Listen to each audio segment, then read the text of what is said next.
Bible గ్రంథంలో నుండి యాకోబు రాసినటువంటి పత్రిక 5వ అధ్యాయము 16-17 వచనాలను ఒకసారి చూద్దాం. మీ పాపములను ఒకనితోనొకడు ఒప్పుకొనుడి. మీ పాపములను ఒకనితోనొకడు ఒప్పుకొనుడి. మీరు స్వస్థత పొందునట్లు ఒకని కొరకు ఒకడు ప్రార్థన చేయుడి. నీతిమంతుని విజ్ఞాపన మనఃపూర్వకమైనదై బహుబలము గలదై ఉండును. ఏలియా మన వంటి స్వభావము గల మనుష్యుడే. వర్షింపకొనున్నట్లు అతడు ఆసక్తితో ప్రార్థన చేయగా 3.5 సంవత్సరముల వరకు భూమి మీద వర్షింపలేదు. అతడు మరలా ప్రార్థన చేయగా ఆకాశము వర్షమిచ్చెను, భూమి తన ఫలము ఇచ్చెను. మనం చదువుకున్న వాక్య భాగంలో నుండి కొన్ని మాటలు మనం ధ్యానించుకుందాం. మీ పాపములు ఒకరితోనొకడు ఒప్పుకోనండి అన్నాడు. మీరు స్వస్థత పొందినట్లు ఒకరి కోసం ఒకడు ప్రార్థన చేయండి అన్నాడు. ఆ తర్వాత నీతిమంతుని విజ్ఞాపన మనఃపూర్వకమైనదై బహు బలము గలదై ఉండును అని ఒక మాట అన్నాడు. తర్వాత నీతిమంతుని విజ్ఞాపన అన్న తర్వాత దైవజనుడు ప్రవక్త అయినటువంటి ఏలియా ఉదంతాన్ని తీసుకొచ్చాడు. ఏలియా మన వంటి స్వభావము గల మనుష్యుడే అయినా ఆసక్తితో అతడు వర్షింపకుండునట్లు ప్రార్థన చేసినప్పుడు 3.5 సంవత్సరాలు భూమి మీద వర్షం పడలేదు అన్నాడు. మళ్ళా అతడు ప్రార్థన చేయగా భూమి మీద వర్షం పడింది. అతడు ప్రార్థన చేయగా ఆకాశం వర్షం ఇచ్చింది, భూమి తన ఫలమునిచ్చింది అనే మాట మాట్లాడాడు. ఒక కీలకమైన విషయం మీకు అందిస్తా ప్రభు నడిపింపులో. చాలా జాగ్రత్తగా వినండి, సీరియస్గా దాన్ని తీసుకోండి.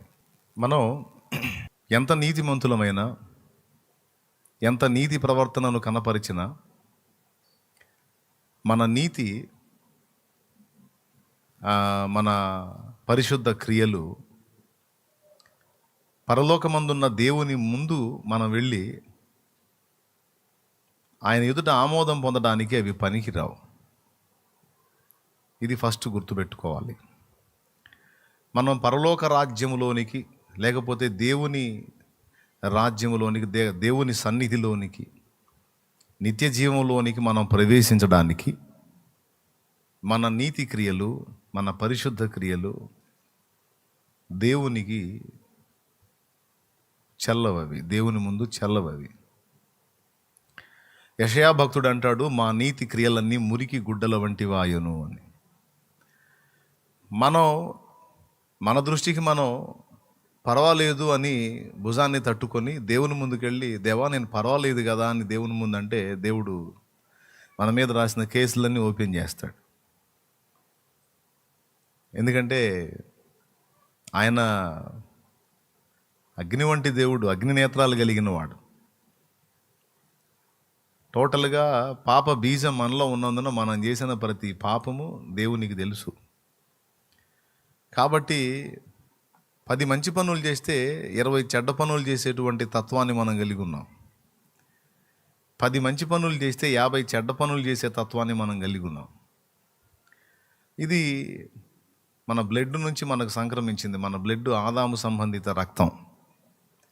అతని రక్తాన్ని పంచుకు పుట్టాం కాబట్టి ఆ తత్వం అనేది మనకు అబ్బింది.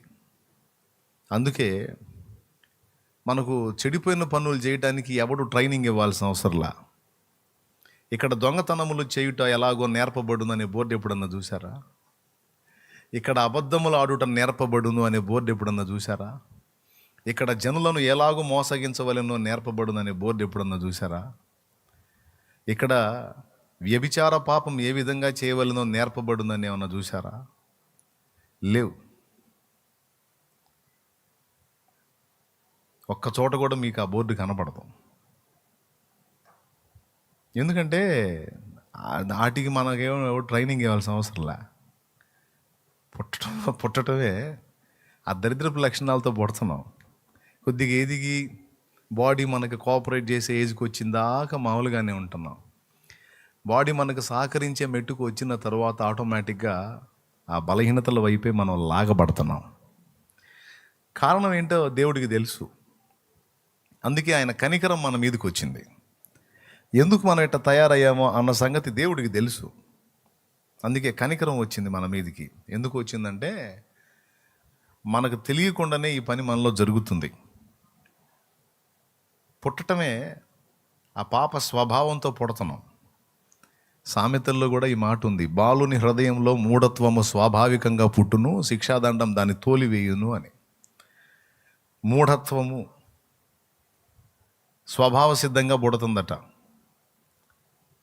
మూఢత్వం పవిత్రమైందా పాపమైందా? మూఢత్వం పాపమే. అది పుణ్యకార్యం అయితే కాదు, పుణ్య లక్షణం అసలు అంతకంటే కాదు. మూఢత్వం అంటే మరో రకంగా చెప్పాలంటే మూర్ఖత్వం కూడా కొన్నిసార్లు మూఢత్వంగానే కనపడుద్ది. మూఢభక్తి అంటారు. అంటే ఇది ఎందుకో ఏమిటో ఎలాగో దీనిలో ఉన్న మంచి చెడు ఏమిటో విచక్షణ లేకుండా అడుగులు ముందుకేయటం, ఆ పనులు చేసేయటం.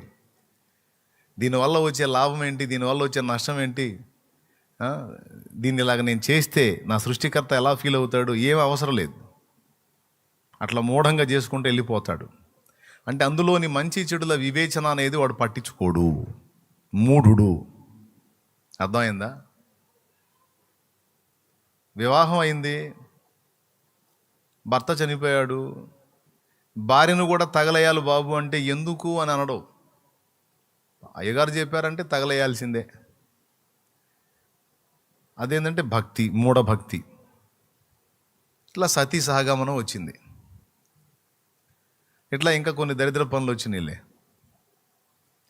నీ కుమార్తెను దేవదాసిని చేయాలి దేవుడు కోరుకుంటున్నాడు, నీ కుమార్తెను మాతంగిని చేయాలి దేవుడు కోరుకుంటున్నాడు, నీ కుమార్తెను జోగినిని చేయాలి దేవుడు కోరుకుంటున్నాడు, నీ కుమార్తెను గుడి చేటిని చేయాలి దేవుడు కోరుకుంటున్నాడంటే ఎందుకు, ఏమిటి, ఎలా అన్న ప్రశ్న లేకుండా అయ్యగోర్లు చెప్పారు మనం చేసేయాల్సిందే అని చక్కని ఆడపిల్లల్ని దేవదాసీలుగా, జోగినిలుగా, మాతంగులుగా, గుడిచేట్లుగా అలాగ అప్పచెప్పేశారు. ఊళ్ళో ఉన్నటువంటి ధనవంతులు వాళ్ళ ఆనందం కోసం ఆ స్త్రీలను ఉపయోగించుకున్న పరిస్థితి చరిత్ర. ఎందుకు ఇలా చేశారు అంటే దేవుడు అంటే భయం, మంచిదే. కానీ ఆ విషయంలో విచక్షణ ఉందా, ఆలోచన ఉందా? ఇలా చేయమన్నాడురా నీ కూతుర్ని, దేవుడు ఇలా కోరుకున్నాడు, ఇచ్చేరా నీ కూతుర్ని అంటే అమాయకంగా ఇచ్చేసావు, నీ కూతుర్ని ఇవ్వచ్చుగా అని అడగొద్దు. అయ్యగోరు చెప్పారంటే చేసేయాల్సిందే. ఇది మూఢత్వం. మంచి చెడుల విచక్షణ వివేచన లేకుండా అలా ఫిక్స్ అయిపోవటం, జీవితాన్ని పాడు చేసుకోవడానికి కూడా వెనకాడకుండా అలా అప్పచెప్పుకోవటం, గుడ్డిగా ఎటు పడిన అటు నడిపించబడటం, చెప్పేవాడు నా మంచికి చెప్తున్నాడా చెడుకు చెప్తున్నాడా అన్న విచక్షణ లేకుండా మూర్ఖంగా మూఢత్వంతో వెళ్ళిపోవటం ముందుకి. ఈ మూఢత్వం అనేది స్వభావ సిద్ధంగా మనిషికి వచ్చిందట. నేను చెప్పాల, సామెతలు చెప్పింది. మూఢభక్తి అంటారు కదా. కొంతమంది మూఢభక్తులు తిండి మానేసి దేవుడి ప్రత్యక్షం కోసం అలాగే ఎండిపోతారు. మూఢభక్తి, మూఢత్వం. కొంతమంది ఉన్నారు కొన్ని మతాలలో, వాళ్ళు దేహాన్ని ఆహారం లేకుండా శుష్కింపజేసుకొని చచ్చిపోతారు. ఎందుకు అలా చచ్చిపోతున్నావు అంటే దాన్ని బట్టి పుణ్యం ప్రాప్తించింది, నేను పుణ్యలోకాలకు వెళ్తాను అంటాడు. దానికోసం తిండి తిప్పలు అన్నాహారాలు మానేసి శుష్కించి శుష్కించి శుష్కించి శుష్కించి చచ్చిపోతాడు. దారుణమైన మరణం అది. ఎందుకు ఇలా చేస్తున్నావు అంటే మూఢత్వం. అది నేను చెప్తున్నా కదా, మూఢభక్తి. అలాగే నా మతం పరిరక్షణ కోసం నేను ఎదుటి మతంలో ఉన్న వాళ్ళని చంపేస్తా.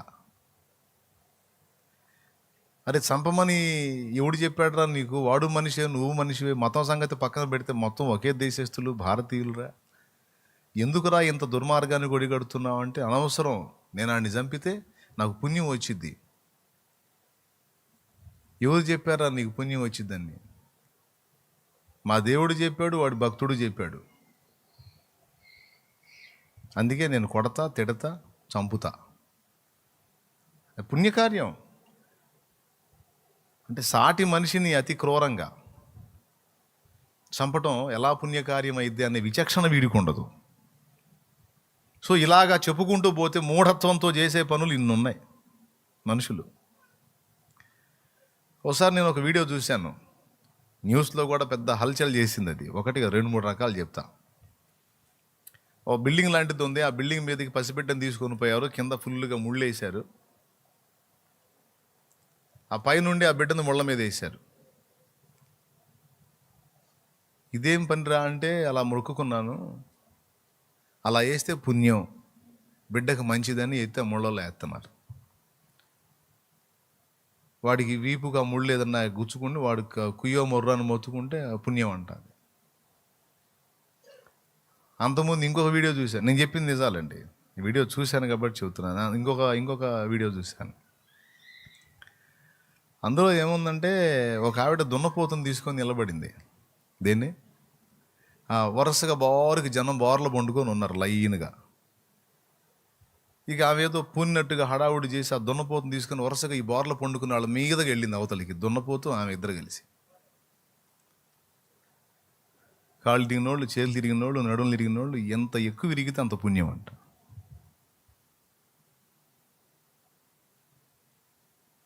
మూఢత్వమా ఇది, లేకపోతే ఏంటిది? మూఢత్వమేగా.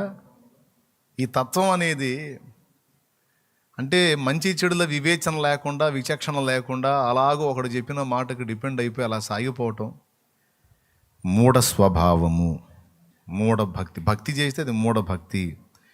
భక్తి కాదు, వేరే ఇతరత్ర విషయాల్లో కూడా ఒకడు ఏ చెబితే అది విని అలాగ దూసుకెళ్ళిపోతున్నట్టు మూఢుడు అంటారు వాడిని. ఈ మూఢత్వం అనేది మీకు అర్థం కావటం కోసం ఇంత మ్యాటర్ చెప్పాల్సి వచ్చింది. మీరు ఒకసారి ప్రభువుకు స్తోత్రం చెప్పండి, గట్టిగా చెప్పండి.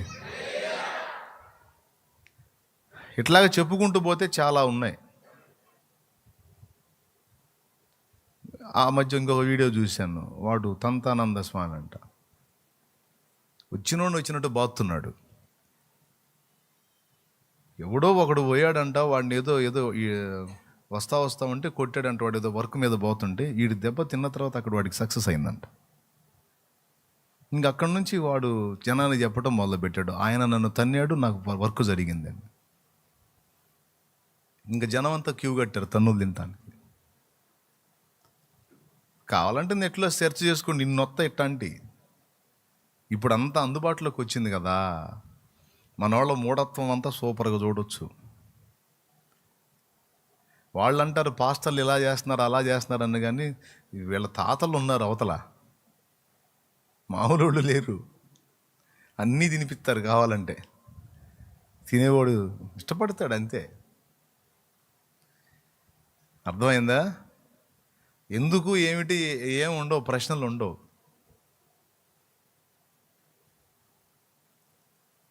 అంతే.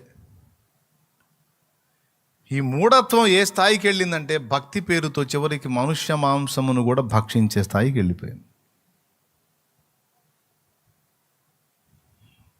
మనుష్య మాంసం తింటే, మనుషుని మృతదేహం నుంచి వచ్చిన మాంసం అది కుళ్ళిందైనా సరే తింటే దేవుడు కరుణిస్తాడు అనే ఒక మూఢత్వంలో చివరికి జంతువుల కంటే కూడా అసహ్యమైన పనులు చేయటం మొదలుపెట్టారు. అది కూడా అదొక విద్య, అదొక భక్తి, అదొక ఇది అని చెప్పి దాని గురించి మళ్ళీ పెద్ద హడావుడి. ప్రిలారా, ఇలా మానవ జాతిలో మూఢత్వాన్ని గురించి మాట్లాడుకోవాలంటే మన తల వెంట్రుకల కంటే విస్తారంగా మాట్లాడుకోవచ్చు. ఎందుకు ఇలా వచ్చింది, ఇలాంటి తత్వం ఎందుకు వచ్చింది, ఈ టైప్ మైండ్ ఎందుకు వచ్చిందంటే పాపం వాడికి తెలియదు. అది మొదటి ఇద్దరి నుండి మానవ జాతి మొత్తం పుట్టింది కాబట్టి ఆ ఇద్దరిలో ఉన్న తత్వం వీళ్ళందరిలోకి వచ్చింది. ఈ మూఢత్వ లక్షణం అనేది ముందు హవ్వలో కనపడింది. ఇప్పుడు ఆ పండు తిను దినమున నిశ్చయముగా నీవు చచ్చెదవు అన్నాడు.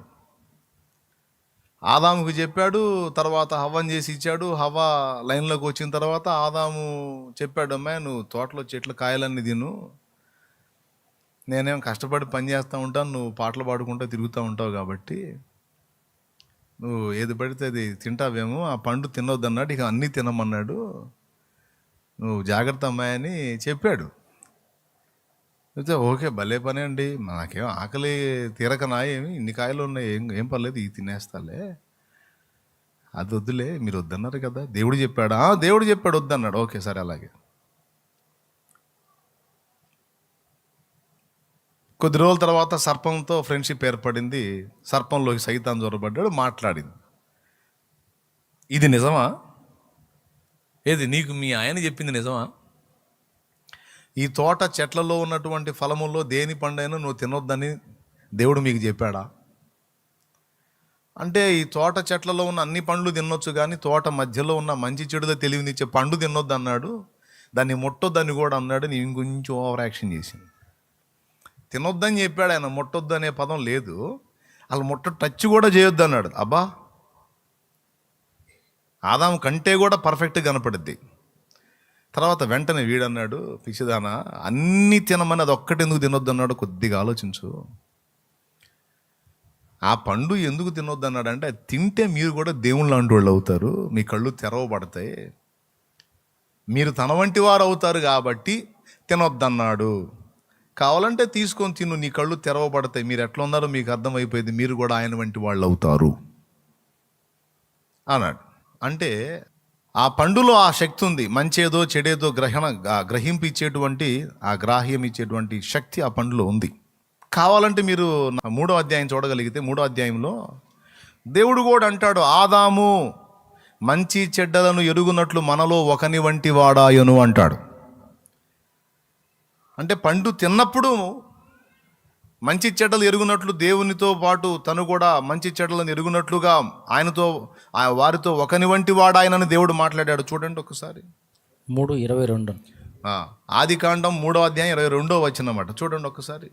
అప్పుడు దేవుడైన యెహోవా అన్నాడు, ఇదిగో మంచి చెడ్డలను ఎరుగునట్లు ఆదాము మనలో ఒకని వంటి వాడాయను. అదిగో ఎప్పుడయ్యాడు? తిన్నప్పుడు, పండు తిన్నప్పుడు అయ్యాడు. అంటే ఇప్పుడు సైతాన్ చెప్పింది నిజమే కదా, అది తినండి మీరు కూడా ఆయన లాంటి వాళ్ళు అవుతారు అన్నాడు. నిజం కదా. అందుకని ఇప్పుడు సాటాన్ వర్షిప్ సెంటర్ స్టార్ట్ అయినాయి. ఈ వచనాలను ఆధారం చేసుకొని అమెరికా తదితర దేశాలలో, ఇండియాలో కూడా కొన్ని చోట్ల స్టార్ట్ అయిందని ఇటీవల latest news. Satan worship centres ఇవాళ అచ్చంగా సైతాన్నే ఆరాధిస్తారు. మళ్ళీ బైబులే పట్టుకుంటారు వాళ్ళు. బైబుల్లో చెప్పబడినటువంటి మనకి దేవుడు హీరో కదా, వాళ్ళకి ఆయన విలను. మనకి విలన్గా సైతాన్ కనపడతాడు కదా, వాడు వాళ్ళకి హీరో. దేన్ని ఆధారం చేసుకుని తయారయ్యారంటే, లేఖనంలోని వచనాలు ఆధారం చేసుకుని తయారయ్యారు. మంచి చెడ్డల వివేచన లేకుండా పశువుల్లాగా తిరగడానికి దేవుడు మానవుని వదిలేశాడు. మన సాతాను వారు మనం అలాగే జంతువులా తిరగటం ఇష్టపడక, మనం కూడా దేవుని లాంటి వాళ్ళం కావాలని ఆ పండు తినమని సలహా ఇచ్చాడు. దానికోసం ఎంత త్యాగం చేశాడు మన సాతాను వారు. ఆ దేవుని శాపాన్ని పొందడానికి కూడా సిద్ధపడ్డాడు. అంటే ఎంత త్యాగం చేశాడు మన సైతాను వారు. వారు వీళ్ళ ప్రేమ జావా అట్ట పుట్టింది వీళ్ళకి. అర్థమైంది ఎవరి మీద పుట్టింది? సైతాను గడి మీద ఉన్న ప్రేమ జావాలని నేను ప్రార్థన చేస్తున్నా. చూసారా మరి? ఆ దేవుడేమో మనల్ని జంతువులా తిప్పాలని కోరుకుంటే, మన సాతాను వారు శాపానికి కూడా తెగించి మన మేలు కోరి, మన బాగ్గోరి మనకు వాస్తవాలు బయట పెట్టేశాడు. కావాలంటే యువతల వచనం చూస్తే మీరు, ఇతను ఏం చెప్పాడు అదే జరిగింది. వాళ్ళ కళ్ళు తెరవబడ్డాయా? ఆ దేవుడే అన్నాడా చివరికి ఏమని? మనలో ఒకని వంటి వాడయ్యాడు అన్నాడు. బా అని ఇక సైతాన్ మీద విపరీతమైన ప్రేమ కలిగింది వాళ్ళకి. రెండూ నిజమే. ఆ పండులో మంచి ఏదో చెడు ఏదో తెలియజేసేటువంటి శక్తి ఉంది. మంచి చెడ్డల తెలివినిచ్చేటువంటి పవర్ ఉంది. అయితే ఇంకా గొప్ప సంగతి ఏంటంటే, దాన్ని అసలు ఆ తోటలో ఎవరు మొలిపించారు? దేవుడు మొలిపించాడు. ఎవరి కోసం మొలిపించాడు? వాళ్ళ కోసమే, ఆదాము హవ్వల కోసమే, మనుషుల కోసమే మొలిపించాడు. లేకపోతే ఆయన తిందామని మొలిపించుకున్నాడా? మొలిపించినప్పుడు చెట్లలో అన్ని చెట్లు మంచివని చెప్పాడా లేదా? విత్తనములిచ్చు ఫలవృక్షములన్నీ భూమి మొలిపించును గాక అన్నప్పుడు మొలిచినాయి. అప్పుడు అది మంచిదని దేవుడు చూచెను అనుంది.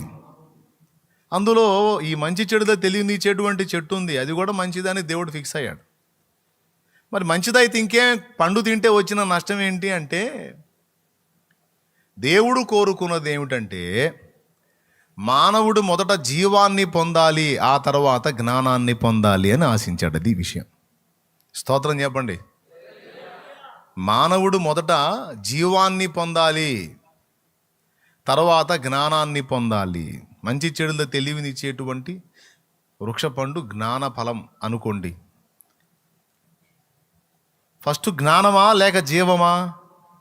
పెద్దగా చెప్పాలి. ముందు జీవం, అంటే జీవవృక్ష పండు తినాలి. అందుకే ఒక్కదానికి ఆంక్ష పెట్టాడు కానీ మిగిలిన వాటికి ఆంక్ష పెట్టాల. ఈ ఒక్కటి మాత్రం తినొద్దు, ఇక మిగిలిన అన్నీ తినొచ్చు అంటే అందులో ఒకటి జీవవృక్ష ఫలం కూడా. ఈ ఒక్క పండు మినహాయించి మిగిలిన పళ్ళన్నీ రోజుకొకటి తిన్నా, అంటే రెగ్యులర్గా ఒకటే పండు అంటే మనకు కూడా తినబుద్ధి కాదు కదా. అందుకని రోజుకో పండు వెరైటీగా మార్చి తిన్నా చివరికి జీవవృక్ష ఫలాన్ని కూడా తింటారు. జీవవృక్ష ఫలం తిన్నప్పుడు ఇక నిరంతరం వాళ్ళు కూడా శాశ్వతత్వాన్ని పొందుతారు కనుక, ఇక నాకున్నటువంటి జ్ఞానం, నాకున్నటువంటి వివేచన వాళ్ళు కూడా అప్పుడు తెలిసి ఉండాలి కనుక అప్పుడు నేనే ఇస్తాను ఆ పండు అనుకున్నాడు దేవుడు. అది విషయం. కానీ ఏం చేద్దాం, జీవం కంటే ముందు జ్ఞానాన్ని పొందుకున్నాడు. జ్ఞానం ఉప్పొంగ చేసింది, ఒక దారి అయ్యాడు. ఇప్పుడు అది అర్థమైందా? ముందు జీవాన్ని పొందాలా, తర్వాత జ్ఞానాన్ని దేవుడు ఇస్తాడు. కానీ ముందు జీవాన్ని నిర్లక్ష్యం చేశారు, జ్ఞానం కోసం తప్పించారు. చివరికి ఆ జ్ఞానం ఎంత పని చేసిందంటే వాళ్ళ మరణానికి అది కారణమైంది. అందుకన్నాడు, అధికముగా జ్ఞానివి కాకుము, నిన్ను నీవేళ నాశనం చేసుకుందు అన్నాడు. మూఢత్వం అంటే అదే. అన్నీ తినమన్న దేవుడు అదొక్కడెందుకు తినొద్దన్నాడని ఒక్కరో ఆలోచిస్తే బాగుండేది. కానీ ఎవరు మంచి కోరి చెప్పారో, ఎవరు చెడ్డ కోరి చెప్తున్నారో అనేది విచక్షణ, ఆ వివేచన అనేది లేదు. ఇప్పుడు దేవుడు చెప్పిన మాటనేమో తిరస్కరించి, సైతాను చెప్పినటువంటి అబద్ధాన్ని నమ్మి, దాన్ని జరిగించినటువంటి తత్వం మొట్టమొదట హవ్వలో కనిపించింది. అంటే మళ్ళీ లెగిసే ఆడవాళ్ళనే తిడతా ఉంటాడు అనుకోవాకండి, మీ దండం పెడతాను. బైబిల్లో ఉన్న విషయం చెబుతున్నాను నేను. నాకేం ఆడవాళ్ళే శత్రువులు కాదు. మా అమ్మ స్త్రీయే, నాకు భాగస్వామిని కూడా స్త్రీయే. మాకు 4 అక్కలు ఉన్నారు. ఆడపిల్లల్ని ద్వేషించేది కాదు, కానీ అసలు జరిగింది ఏందో చెప్తున్నాను నేను. ఒక చిన్న మాట అడ్డు పెట్టినట్టయితే ఎంత బాగుండేదో రేపు పోయినాక అడుగుదాం అనుకుంటున్నాను నేను. ఆమెను కానీ నాకు దేవుడు నాకు చూపిస్తే మాత్రం ఖచ్చితంగా అడిగితే, అంత తపన వెంటనే ఎగబడి కోసుకొని తినకపోతే, ఏ సర్పమా నువ్వు చెప్పావు అది తింటే నేనేదో అయిపోతాను, మా ఆయన ఏదో అయిపోతాడని. ఒక నిమిషం ఆగు, ఆయన అక్కడే ఉన్నాడు, ఒక అడుగు వస్తానంటే ఎంత బాగుండేది. లేకపోతే సాయంత్రం పూట చల్లబూట దేవుడు వస్తాడు, ఆయన్ని అడుగుతానాగు, కడిగేస్తానాగు. అసలు అన్ని తినమన్నాడు, అదొక్కటి ఎందుకు తినొద్దు అన్నాడు. సాయంత్రం వస్తాడు, చల్లబూట వస్తాడు, ఎవ్రీడే వస్తాడు, పలకరిస్తాడు మమ్మల్ని. కొద్దిగా ఈ ఒక్క పూట ఆగు, రేపు నీకెందుకు, నేను తింటా కదా. సాయంత్రం పెద్ద ఆయన వస్తాడు, ఒక్క మాట అడిగి తింటానంటే ఎంత బాగుండేది. అదే అడుగుదాం అనుకుంటున్నా. ఎంత తపన కాకపోతే నీ వ్యవహారం, నువ్వు అందరి కొంప ముంచావు. నువ్వు ఎందుకు ఆ పని చేసావు? నువ్వు అంత దడెందుకు నీకు? ఎన్ని బాధలు పడాల్సి వచ్చింది నీ వల్ల. నువ్వు అంత పనికి మళ్ళీ పని చేసావు నువ్వు అంటే. ఆమె ఏమంటుందో పోయినాక వినాలి. ఇప్పుడు ఖచ్చితంగా వెళ్ళేది ఖాయం, ఆమె కనపడేది ఖాయం, మనం అడిగేది కూడా ఖాయం అనుకోండి. స్తోత్రం. వెళ్ళకేమై ఉంటాయింది మనకు. అది పర్మనెంట్ ప్లేస్, ఇది కాదు, ఇది బుస్సే. ఎన్ని సంవత్సరాలకైనా సరే అక్కడ వెనక ముందు ఆడకుండా, వీడు నా కీడు చెప్పాడా, మేలు చెప్పాడా, వీడు చెప్పిన దానిలో వాస్తవికత ఎంత, మరి అంత మంచిదైతే, అంత గొప్పదైతే, సృష్టించింది ఆయన, మమ్మల్ని సృష్టించింది ఆయన, చెట్టును సృష్టించింది ఆయన, ఇన్ని తినమంది ఆయన, ఎందుకు ఆగమన్నాడోలే అని కొద్దిగా ఆలోచిస్తే ఎంత బాగుండు. ఆయన చెప్పిందేమో చెడ్డ, వీడు చెప్పిన అబద్ధాలేమో మంచి అన్నట్టు ఎగబడి దూకి ఆ పని చేసింది. అక్కడి నుంచి వాళ్ళకు పుట్టినటువంటి సంతానం మొత్తానికి కూడా ఆ విచక్షణ కోల్పోయి మూఢత్వంతోనే పుట్టడం మొదలుపెట్టారని సామెతలు చెప్పింది. బాలుని హృదయములో మూఢత్వము అనేది స్వాభావికంగా పుడుతుంది. ఇక తన్నులే వాడిని బ్యాలెన్స్ చేస్తాయి, శిక్షాదండము దాన్ని తోలివేస్తుంది అన్నాడు. శిక్షాదండం అంటే చిన్నప్పుడు పిల్లలు చేసే మూఢ చేష్టాలకి తన్నులు, బెత్తంతో తన్నులు అనమాట. పెద్ద అయిన తర్వాత అగచాట్లు. పెద్ద అయినా కూడా దేవుడు బెత్తం వాడతాడు. మనకు వాడే బెత్తం డిఫరెంట్గా ఉంటుంది అనమాట. కొంతమందికి అప్పుల బెత్తం వాడతాడు, అప్పుడు కానీ దారిలోకి రారు. కొంతమందికి రోగాల బెత్తం వాడతాడు, కొంతమందికి నెత్తిన నిందలు వచ్చే బెత్తం వాడతాడు, కొంతమందికి చెయ్యని వచ్చి మీద పడే బెత్తం వాడతాడు. రకరకాల బెత్తాలు ఉంటాయి. లేకపోతే మనలో ఏర్పడిన మూఢత్వం వదిలిపోదు. శిక్షాదండము ఏదో ఒక రూపేణ మన మూఢత్వానికి తగిన శిక్ష దేవుడు విధించి మనకు దాన్ని దుళ్ళగొడతాడు, వెళ్ళగొడతాడు. అదే ఇప్పుడు పనిగా పెట్టుకున్నాడు. స్తోత్రం. గట్టిగా చెప్పండి. కొంతమందికి మనసులో ఉంటుందన్న, అసలు నా దగ్గర మూఢత్వం అస్సలు లేదన్నయ్య, నేను ఎంత పర్ఫెక్ట్ అనుకుంటున్నాను. అనుకోవటమే మూఢత్వం, అందుకే తన్నుబడిద్ది. ఏదో ఉంది నాలో బ్యాలెన్స్ కావాల్సి ఉందంటే బతికిపోయినట్టే. అసలు నా దగ్గర మూఢత్వం ఏంది, అసలు నేను అంటే రైట్, నీకు దించాల్సిందే నిషా. అర్థమైందా? ఇప్పుడు అదే పని పెట్టుకొని చేస్తున్నాడు. ఇప్పుడు అందరికీ అదే దొళ్ళగొడుతున్నాడు. ఈ విధంగా పుట్టుకతోనే ఆ మూఢ స్వభావంతో పుడుతున్నాం గనక జాలి పడ్డాడు మన మీద. ఏం పడ్డాడు? జాలి, కనికర పడ్డాడు. రే వీళ్ళకి తెలియట్లేదురా, తెలియకుండా పాపం వీళ్ళు గతి పడుతున్నారు అని. మూఢులుగా ఉండి సిలువ వేసినటువంటి స్థితిలో ఏమని వేడుకున్నాడు యేసయ్య వాళ్ళ కోసం? వారు ఏమి చేయుచున్నారో వారికి తండ్రి, వీరేమి చేయుచున్నారో వీరు ఎరుగరు గనుక వీరిని అది క్షమించయ్యా, పిచ్చోళ్ళయ్యా, తిక్కలుళ్ళయ్యా, తెలియదయ్యా, మూడులయ్యా, అయ్యా కోపడు అడ్డుపడ్డాడు. ఇదే కనికరం మనందరి మీద వచ్చింది. అందుకే మనకు తెలియకుండానే పాపం మనలో ప్రవేశించింది, మనకు తెలియకుండానే మూఢత్వం మనలో ప్రవేశించింది కనుక, అంటే మనకు తెలియకుండానే మనకు రోగం సంప్రాప్తమైంది కనుక, ఆ రోగ లక్షణాలను బట్టి మనం ఇట్లా తయారయ్యామని దేవుడు ఎరిగి, మన ప్రమేయం లేకుండా మనకు సమస్య వచ్చింది కనుక, మన ప్రమేయము లేకుండానే మనకు రక్షణ ప్రసాదించాడు. అర్థమైందా? మనకు సమస్య రావటం వెనక మన ప్రమేయం లేదు, అలాగే మనకు రక్షణ రావటం వెనక కూడా మన ప్రమేయం లేదు.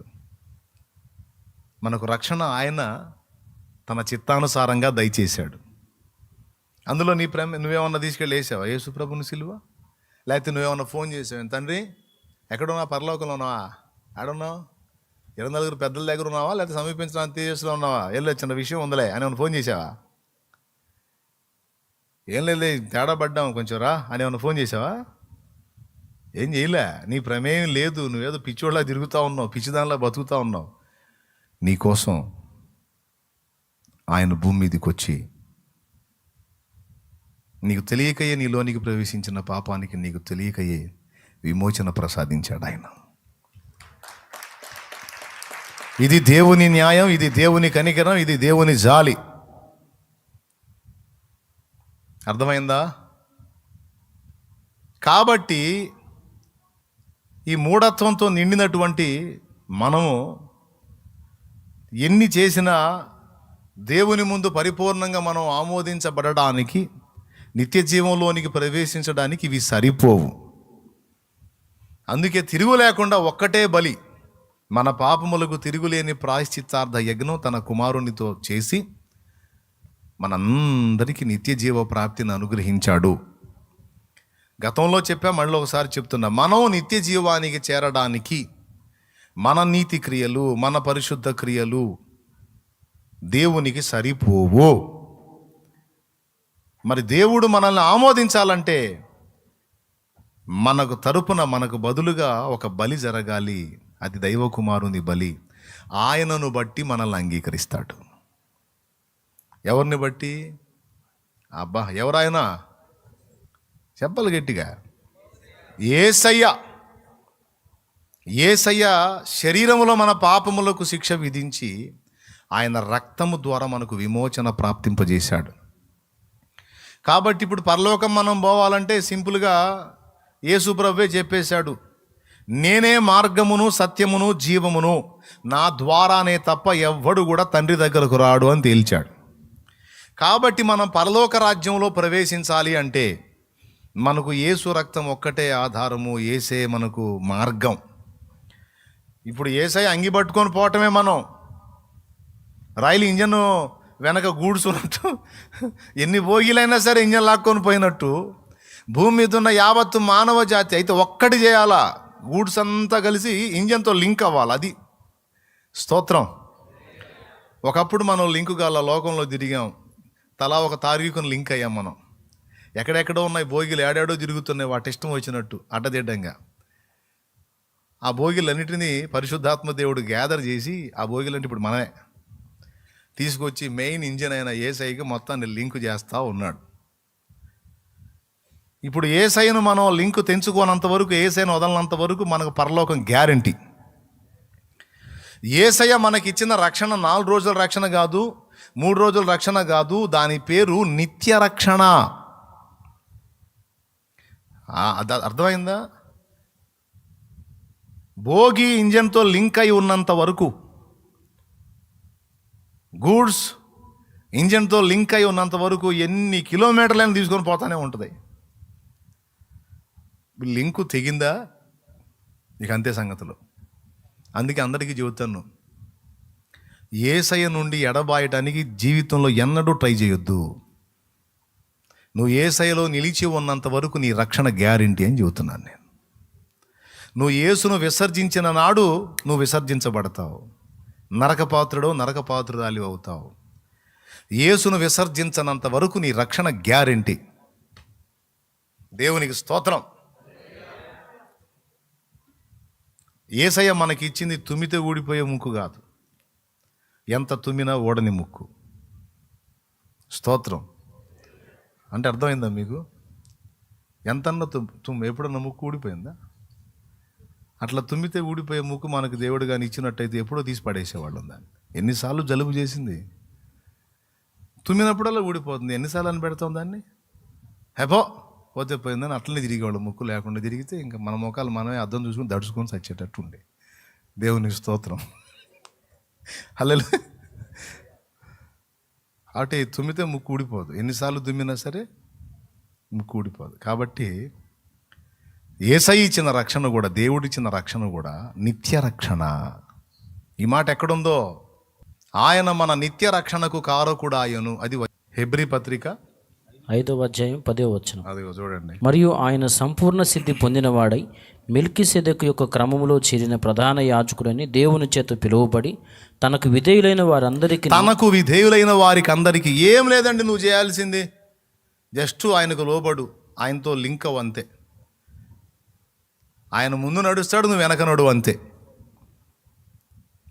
అంతే. ఇంజన్ ముందు పోద్ది, భోగి ఫాలో అయితే చాలు. ఇక నిత్య రక్షణ. ఆయన నేను ముందు నడుస్తాను, నా వెంట అనుసరించి వచ్చేయండి నాన్న, నేను తీసుకెళ్తాలే అంటున్నాడు ఆయన. ఇప్పుడు మన సొంత ప్రయోగాలు ఎందుకు, శుభ్రంగా ఆయన వెంటబడిపోతే పోయిద్ది. కొంతమంది ఓవర్ యాక్షన్, నాకు ఏసు అవసరం లేదు, ఎవరు అవసరం లేదు, నాకు నేనే వెళ్తానంటాడు. వీడియోతో పెద్ద అమరజీవిలాగా, పరము నుండి వచ్చినటువంటి ఒక పరిశుద్ధ జీవిలాగా, ఎంత జంతువు మొహం వేసుకొని నాకు ఏసొద్దు పీసొద్దు అంట. నేనే పోతా, నేనే పోయి నిలబడతా, లాగి తన్ని అగ్నిగుండం లేస్తాడు. నీతిమంతుడు లేడు, ఒక్కడు లేడు, ఏ భేదము లేదు. మనుషులందరూ పాపము చేసి దేవుడు అనుగ్రహించు మహిమను. అహంకారంగా ఉండకూడదు, అహంకారులను ఎదిరించి దీనులకు కృపనిస్తానన్నాడు. అది విషయం. దేవునికి స్తోత్రం చెప్దామా? దేవుని ముందుకు వచ్చి ఓవర్ యాక్షన్ చేస్తే త్రోసివేయబడతాం. దీనులమై విధేయత చూపితే దేవునితో, ప్రభువుతో లింక్ ఏర్పడిద్ది. అది నిత్య జీవానికి మనల్ని చేరుస్తుంది. అక్కడ అన్నాడు కింద, తనకు విధేయులైన వారందరికీ నిత్య రక్షణకు కారకుడాయను. అది వచనం, నిత్య రక్షణ. ఇది అండర్లైన్ చేసుకోవాలి. మన రక్షణ నిత్యమైనదా లేకపోతే తాత్కాలికమైనదా, అల్పమైనదా అని మనం ప్రశ్నించుకుంటే అది నిత్యమైనది. దాని స్థిరత్వం దేని మీద ఆధారపడి ఉంది? మన మీదనా, దేవుని మీదనా? మన మీదనే ఆధారపడి ఉంది. దేవుడైతే మార్పు లేనివాడు. నువ్వు ఆయనతో లింక్ అయి ఉన్నంత వరకు నేను తీసుకెళ్ళడానికే ట్రై చేస్తాడు. ఇక తెగతింపులు చేసుకుంటూ నువ్వు తెంచుకొని పోయావు అంటే ఇక దేవుడు ఏం చేస్తాడు? నువ్వు విధేయతలో నిలిచి ఉండరా, నీకు నిత్య రక్షణ. నువ్వు అవిధేయత చూపి తెంచుకొని వెళ్ళిపోయావు అంటే నీ రక్షణ పోయినట్టే. అంటే క్రీస్తులో మనం నిలిచి ఉన్నంత వరకు మన రక్షణ గ్యారెంటీ అని రాసుకో. స్తోత్రం చెప్పు. అది విషయం. ఇప్పుడు ఇంత మ్యాటర్ ఎందుకు చెప్పానంటే అసలు సంగతి ఇప్పుడు ఉంది. జాగ్రత్తగా వినండి. సేవకులు, అభిషేకించబడ్డోళ్ళు, అభిషేకించబడబోతున్నోళ్ళు, దేవుని కోసం బతకాలనుకుంటున్నోళ్ళు, స్త్రీలు, పురుషులు, ప్రభు కృప చూపితే నేను కూడా దేవుని పని చేయాలనుకునే వాళ్ళు అందరూ వినండి జాగ్రత్తగా. మనం నిత్య జీవానికి చేరడానికి యేసే మన నీతి, యేసే మన పరిశుద్ధత, యేసే మన విమోచన, యేసే మన జ్ఞానం. కొరింథీయులకు రాసిన మొదటి పత్రిక 1వ అధ్యాయము 31వ వచనం. అతిశయించువాడు ప్రభువునందే అతిశయింపవలెనని వ్రాయబడినది నెరవేరునట్లు దేవుని మూలముగా ఆయన మనకు జ్ఞానమును, నీతియు, పరిశుద్ధతయు, విమోచనము నాయను. అది లెక్క. అర్థమైందా? పరలోకం చేరాలంటే పరిశుద్ధత కావాలి. మన పరిశుద్ధత ఎవరు అంటే యేసే మన పరిశుద్ధత. అక్కడ పోయిన తర్వాత దూత అడుగుతాడు, ఏమయ్యా అంటే ఉదాహరణకు చెప్తున్నా, దూత అడుగుతాడు, ఏమయ్యా నువ్వు ఎక్కడ భూమి మీద నుంచి వచ్చావు, అయ్యింది నీ పరిస్థితి, మరి పరలోకం ఈ గుమ్మం దగ్గరికి వచ్చావు, నేను గేటు దగ్గర ఉన్నాను, మరి లోపల పోవాలంటే మరి నీ పరిస్థితి ఏందో చెప్పు అంటాడు. ఏముంది సార్, నేను చాలా మంచివాడిని సార్. ఇంకా చెప్పు అంటాడు. 100 మార్కులు పడాలిరా నీకు, నువ్వు చెబుతా ఉండు, నేను నీ క్రియలన్నీ మార్కులు వేస్తూ ఉంటాను.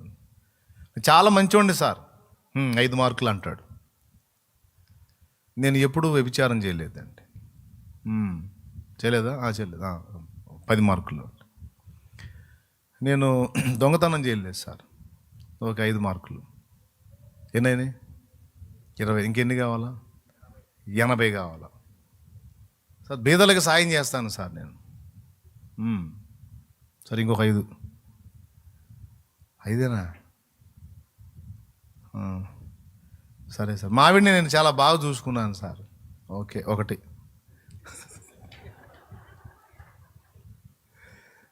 మరి 1?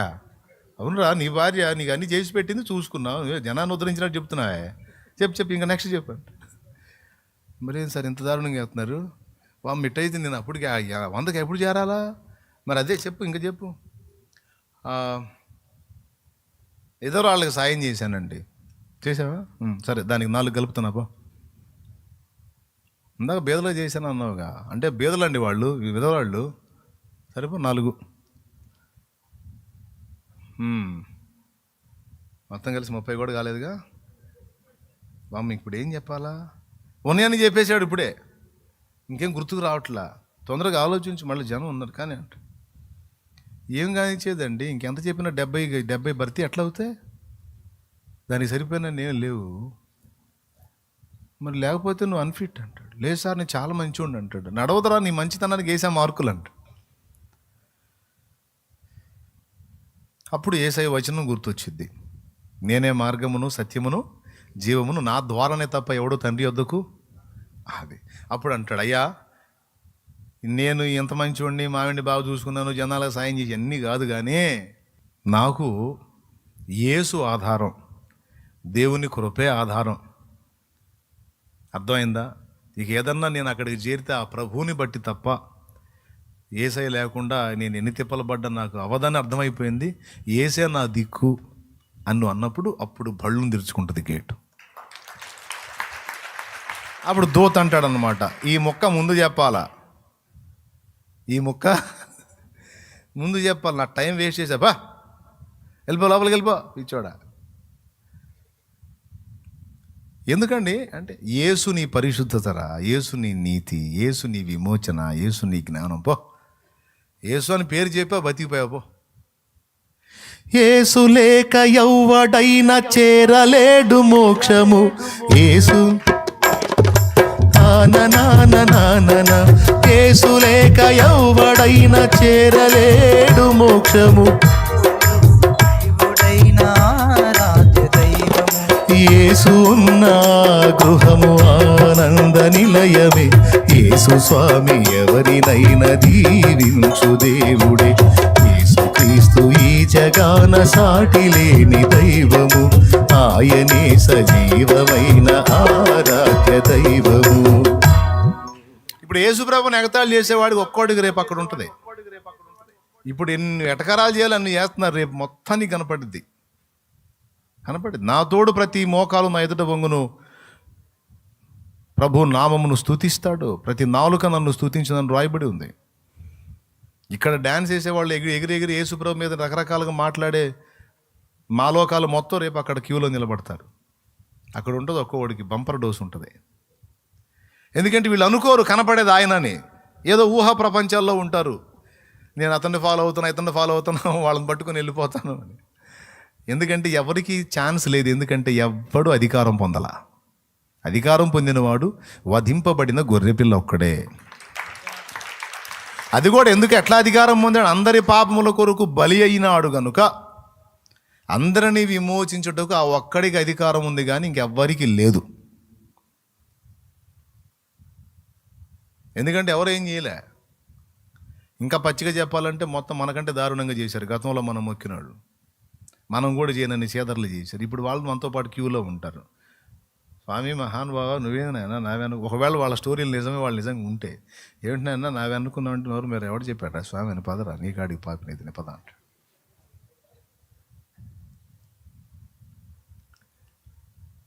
దరిద్రుడా, నా స్టోరీ తెలియదురా నీకు? కాదురా, నీ మైండ్ ఎడిపోయిందిరా. అవునా? ఇప్పుడు క్యూలో నువ్వు కూడా మాతో పాటు. అందరికీ జడ్జిమెంట్ ఉంది, అదిగో పిలుస్తున్నాడు బా. కొంప మునిగింది. నువ్వేదో మమ్మల్ని ఉద్ధరిస్తావు అనుకున్నావు. ఏం ఉద్ధరించేది? నేను చెప్పాను నీకు చెవులో. స్తోత్రం. యేసుప్రభుని పట్టుకున్నాడుగా భయం లేదు. ఎందుకంటే యేసుప్రభు మన కొరకు యజ్ఞమయ్యాడు, యాగమయ్యాడు. న్యాయం ప్రకారం దేవునికి చెల్లించాల్సినటువంటి పాప రుణం చెల్లించాడు. అర్థమైందా? మనల్ని క్రయధనం ఇచ్చి విడిపించాడండి, విడిపించాడు. అది కదా మన అదృష్టం, అది కదా మన ధన్యతగా ఫీల్ అవుతుంది. విమోచించాడు. నా విమోచకుడా అని ఎందుకు పాడుకుంటున్నాం మరి? విమోచించాడు కాబట్టి. ఎట్లా విమోచించాడు? అమౌంట్ కట్టాడు. ఎలా? తన ప్రాణమునే క్రయధనముగా చెల్లించి విడిపించాడు. అందుకే యేసుకు ఒక్కడికే ఛాన్స్ అని ఇంతసేపు మొత్తుకుంటుంటే కొంతమందికి ఎక్కుతుంది, కొంతమందికి ఎక్కట్లా. ఎక్కనోడికల్లా అక్కడ ఎక్కిద్ది. మరి ఏం చేయాలి? మరి ఇక్కడ మనం ఎంత తిప్పలపాటు ఎక్కట్లేదుగా. ఎక్కనోడికల్లా ఆడెక్కిస్తాడు. అప్పుడు రాయా మహానుభావా, ఇట్లా అనుకోలేదు నాయన. అరే వాళ్ళు చెప్పారు, నా బిడ్డలు చెప్పారు కదా, గొంతు చించుకొని వాళ్ళని ద్వేషించి ఎగతాళి చేసి తిట్టావు కదా అంటే, ఇలా అనుకోలేదండి, ఇంత డేంజర్ అనుకోలేదు. ఇప్పుడు మొత్తుకుంటాడు అన్నమాట. మొత్తుకుంటే ఏముంది? చేయగలిగింది ఏం లేదు. కాబట్టి మళ్ళీ మళ్ళీ మళ్ళీ మళ్ళీ దీన్ని ఎందుకు మీకు గుర్తు చేస్తున్నాను, జ్ఞాపకంలో పెడుతున్నానంటే, ఇది గుర్తున్నంత వరకు యేసయ్య పట్ల మనకు ప్రేమ, కృతజ్ఞత మొత్తం ఉంటాయి. అర్థమైందా? ఓ దైవజనుడు ఒక పార్క్ లాంటి ప్లేస్లో తిరుగుతా సడన్గా పెద్దగా ఏడుస్తున్నాడంట. పరిగెత్తుకుంటే, అయ్యా గారు ఎందుకు ఏడుస్తున్నారు అంటే, చాలాసేపటి దాకా సమాధానం చెప్పలేదంట. ఏడుస్తూనే ఉన్నాడంట. ఏం ప్రాబ్లం వచ్చిందో, హెల్త్ బాగలేదేమో, ఏమైనా సమస్య వచ్చిందో అని, ఏం జరిగిందని అడుగుతూ ఉంటే, ఒక్కటే, ఏం చెప్పేది ఆయన ప్రేమయ్యా అన్నాడంట. ఆయన ప్రేమను తలుచుకుంటే నాకు ఏడుపు ఆగట్లేదయ్యా అన్నాడంట. ఏ సార్, ఆయన ప్రేమ తలుచుకుంటే మీకు ఏడుపు వచ్చిందని? అవునయ్యా, ఏడుపు రాకే ఉంది. ఎవరైనా నన్ను మనుషులు ప్రేమించారంటే నా వల్ల వాళ్ళకి ఏదో ప్రయోజనం ఉంటే ప్రేమిస్తారు. ఎవరైనా నాకు ఇంత సాయం చేశారంటే దాని వెనక ఏదో ప్రతిఫలాన్ని ఆశించే సాయం చేస్తారు. నా అవసరం నీకేముంది తండ్రి? నేను పెడితే తినాలని ఉన్నావా? నేను ఇస్తే కట్టుకోవాలని ఉన్నావా? నేను ఇస్తే తాగాలని ఉన్నావా? ఏం అవసరం ఉందయ్యా నాతో నీకు? ఏం అవసరం లేదు. నీకు ఎందుకు పనికిరా? నా కోసం చచ్చిపోయావేందయ్యా నువ్వు? అమ్మ, ఇదేంది అసలు? ఇంత పని చేసావేంది? పాయింటే కదా. లాజిక్ ఏంది అసలు? రీజన్ ఏంది? నేను ఎందుకు నేను పెడితే తినాలని ఉన్నావు నువ్వు? నీకు అవసరం లేదు కదా, నువ్వు మా అందరి కడుపులు నింపేవాడివి. నేను పెట్టే అంత ముద్ద తినాలనే ఆశ నీకు లేదు. నేను ఇచ్చే నీళ్లు తాగే ఆశ లేదు. నేను ఇస్తేనే కట్టుకునే పరిస్థితి లేదు. ఇవన్నీ మేము గతంలో సేవించిన వాళ్ళకి ఇవన్నీ మేము చేసుకోవాలా, అన్నీ వాళ్ళకి మేమే కట్టుకోవాలా, మేమే పెట్టుకోవాలా, తిప్పలు ఈ బాధలన్నీ అందులో పడ్డాము. ఇందులో అయితే ఆ పరిస్థితులు ఏం లేవు. అన్నీ నువ్వే మాకు ఇచ్చేవాడివి అయి ఉన్నావు. సో నువ్వు సంపన్నుడు అయి ఉన్నావు. నీకేం లేకనాయనా మా నుండి ఏం పొందగోరి నువ్వు ఇంత త్యాగం చేశావు, నాకు అర్థం కావట్లేదని ఏడ్చారు భక్తులు. మరి ఏడోకేముందండి? ఎంత ప్రేమ అది, మాతృ ప్రేమ. కొంతమంది అమ్మ ప్రేమలో కూడా స్వార్థం ఉంటుంది అంటారు. బిడ్డ పెరిగి పెద్దవాడైతే నన్ను ఉద్ధరిస్తాడు అని అమ్మ ప్రేమించిద్ది అంటారు. తప్పు నాయన. వాడు పెరిగి పెద్దవాడు కాకుండా వాడు అవయవ లోపాలు కలిగి మంచంలో ఉన్నా అమ్మ ప్రేమించిద్ది. ఎందుకంటే ఎందుకమ్మా నీకు అంత ప్రేమ అంటే జన్మనిచ్చాను కదయ్యా అంటది అమ్మ. అది అమ్మ. కొంతమంది పిల్లలు పనికిమాల పిల్లలు ఆమె ప్రేమించింది, ఆమె చేసిందంటే ఊరకేమని చేసింది అయ్యింది, మనం ఏదో ఉద్ధరిస్తామని చేశారు అంటారు. ఏడిశావు ఈ బంధం నువ్వు ఉద్ధరించడం. నువ్వు కాళ్ళు చేతులు బాగుండి ఉద్ధరిస్తావనే, నువ్వు కాళ్ళు చేతులు కోల్పోయినటువంటి ఒక వికలాంగ స్థితిలో ఉన్నా కూడా నిన్ను అమ్మ ప్రేమించిద్ది, నీకు అన్నం పెట్టుకుంటుంది, నీకు ఎత్తిపోసిద్ది. ఆమె బతికున్నంత వరకు నీకేదైనా ప్రమాదం వచ్చినా నువ్వు ఆ స్థితిలో ఉండి పనికిరాని బిడ్డవై ఉన్నా కూడా అవసరమైతే ఓ సర్పం నిన్ను కాటేయడానికి వస్తే, అవసరమైతే పనికిరాని బిడ్డ కాటేస్తే పోతే పోయాడు అనుకోదు, అవసరమైతే ఆ కాట అమ్మ పొంది నిన్ను తప్పించిద్ది. అది అమ్మ. అంతేనా? ఏమన్నా మార్పులు ఉన్నాయా? మీరు చెప్పండి అమ్మ అమ్మలో. ఆడవాళ్ళు చెప్పండి, మీరు అది కూడా చెప్పలేరా అయింది. అంతే చూస్తావా? నీ బిడ్డ పనికి వస్తేనే నువ్వు ఏదైనా కాపాడుతావా? పనికి వస్తేనే పోషిస్తావా? పనికి రాని బిడ్డ అయితే చూసుకోవా? మీరు చెప్పాల్సిన అవసరం ఏముంది? బోల్డ్ అంతమంది తల్లుల్ని నేను చూశాను. బ్రెయిన్ ఎదగక వాడు ఏం చేస్తాడో వాడికే తెలియక ఒక్కొక్కడైతే కొడతాడు కూడా తల్లిని, ఆ దెబ్బలు తింటాడు కూడా. అమ్మ మనం అయితేనా వాడిని పచ్చడి కొట్టేసి పక్కన పడేస్తాం, మనకేం కాడు కాబట్టి. వాడు పర్సనాలిటీ ఏం పెద్దోడు అయి ఉంటాడు కానీ బ్రెయిన్ ఎదగదు, వాడు టార్చర్ చేస్తాడు. అయినా ఆ టార్చర్ అంతా భరించి వాడికి అన్నం పెట్టిద్ది, వాడికి వస్త్రాలు కట్టిద్ది, వాడికి సమస్తం వాడికి ఎత్తిపోసిద్ది. ఎందుకమ్మా ఇంత పిచ్చి? వాడు ఎందుకు పనికి వస్తాడమ్మా నీకు? నీ వృద్ధాప్యంలో అంత అన్నం పెట్టే స్థితి లేదు కదా వాడి దగ్గర అంటే. అందుకోసం ఉంటాయా? వాడు చేసినా చేయపోయినా వాడు నా బిడ్డ. ఈ పొట్టలో వాడిని 9 నెలలు మోసాను. అమ్మ ప్రేమ, ఆ ప్రేమకు మించిన ప్రేమ నాదన్నాడు. మరి ఏడోకి ఏం చేయాలా? ఎందులకు నా పైన ప్రేమ అందదయా స్వామి నామదికి, అందులకే భయముంది తిని, అందులకే భయముంది తిని, ఆశిల్లెను సిలువలో యేసు ప్రభు నీ దివ్య క్షమ, ఆశిల్లెను సిలువలో పాపక్షమా. ఏసైనా ఒకసారి నేను నా మురిపేమో అట్లా అనుకుంటా, పిచ్చివాడా ఎందుకయ్యా నీకంటే నేనంటే అంత ప్రేమ? పిచ్చి మహారాజా, నువ్వు పిచ్చి రాజు అయ్యా నువ్వా? ఏసై ముందు కూర్చొని అదే మాట్లాడుకుంటా, నువ్వు పిచ్చి రాజు అయ్యా నువ్వు, ఎందుకు పనికి వస్తానయ్యా నీకు? నేను ఏం ఉద్ధరిస్తా నిన్ను? నేను నాతో ఏం అవసరం ఉంది నీకు? నాతో ఏమన్నా ప్రయోజనం ఉందా నీకు? నా ద్వారా నీకేమన్నా బ్రతుకుందా?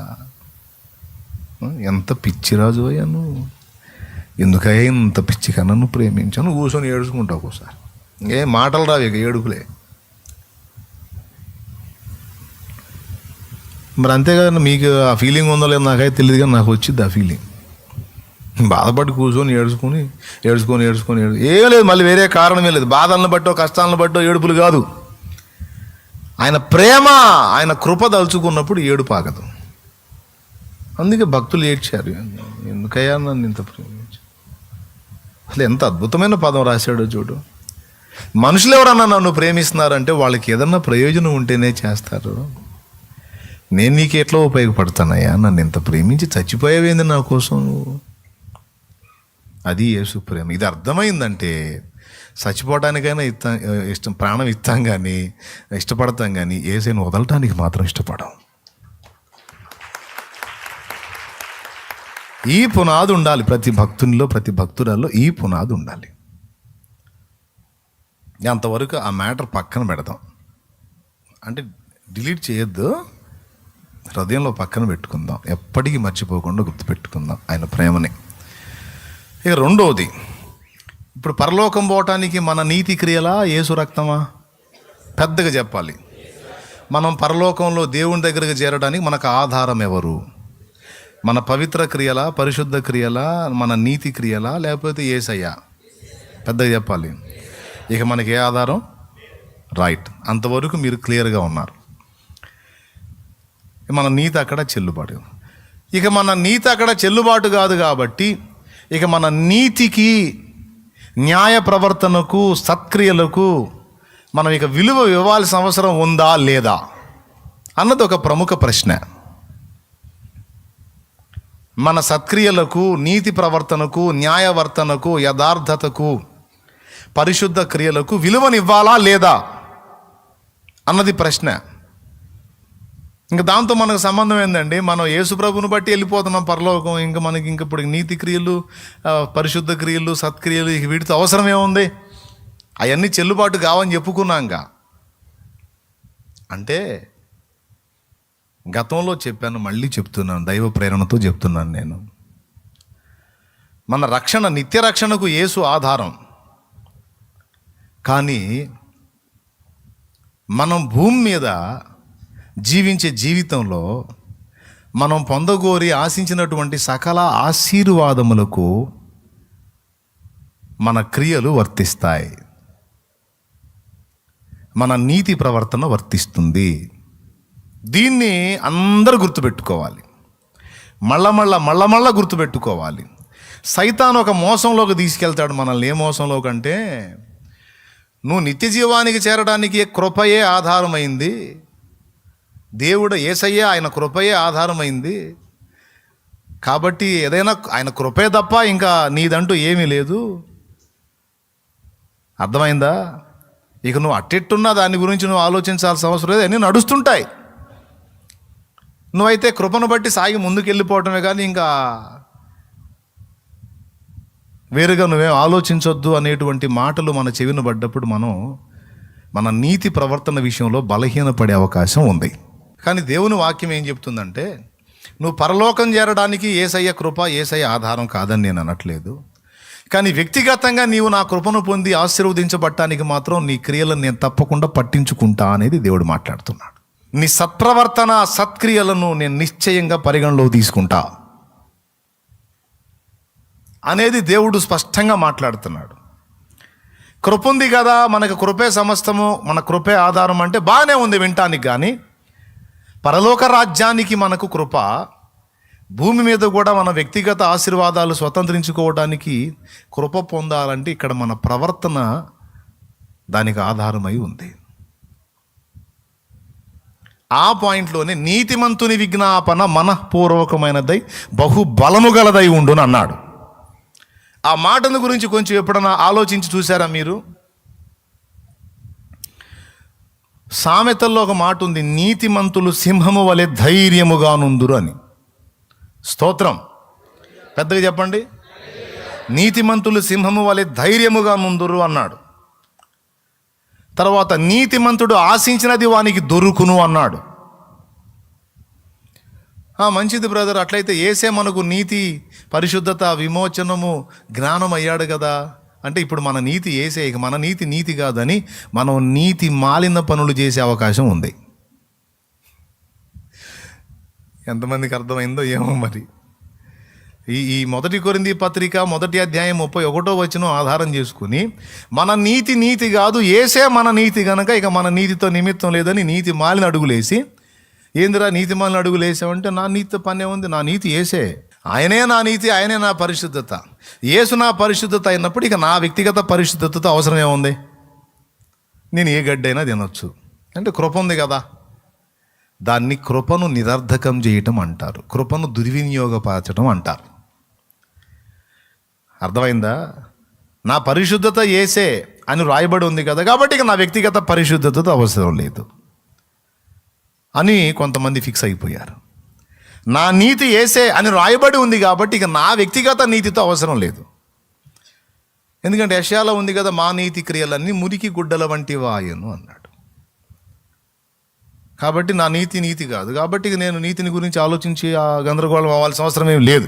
నీతిలో ఉన్న నీతి మాలిన పని చేసినా సరే నా నీతి యేసు కాబట్టి ఇక నాకు ఏ గడ్డి తిన్నా ఇబ్బంది లేదన్న బలహీనమైన అనుభవాల్లోకి, వంకర టింకర బతుకుల్లోకి మనం దిగిపోయే ప్రమాదం ఉంది.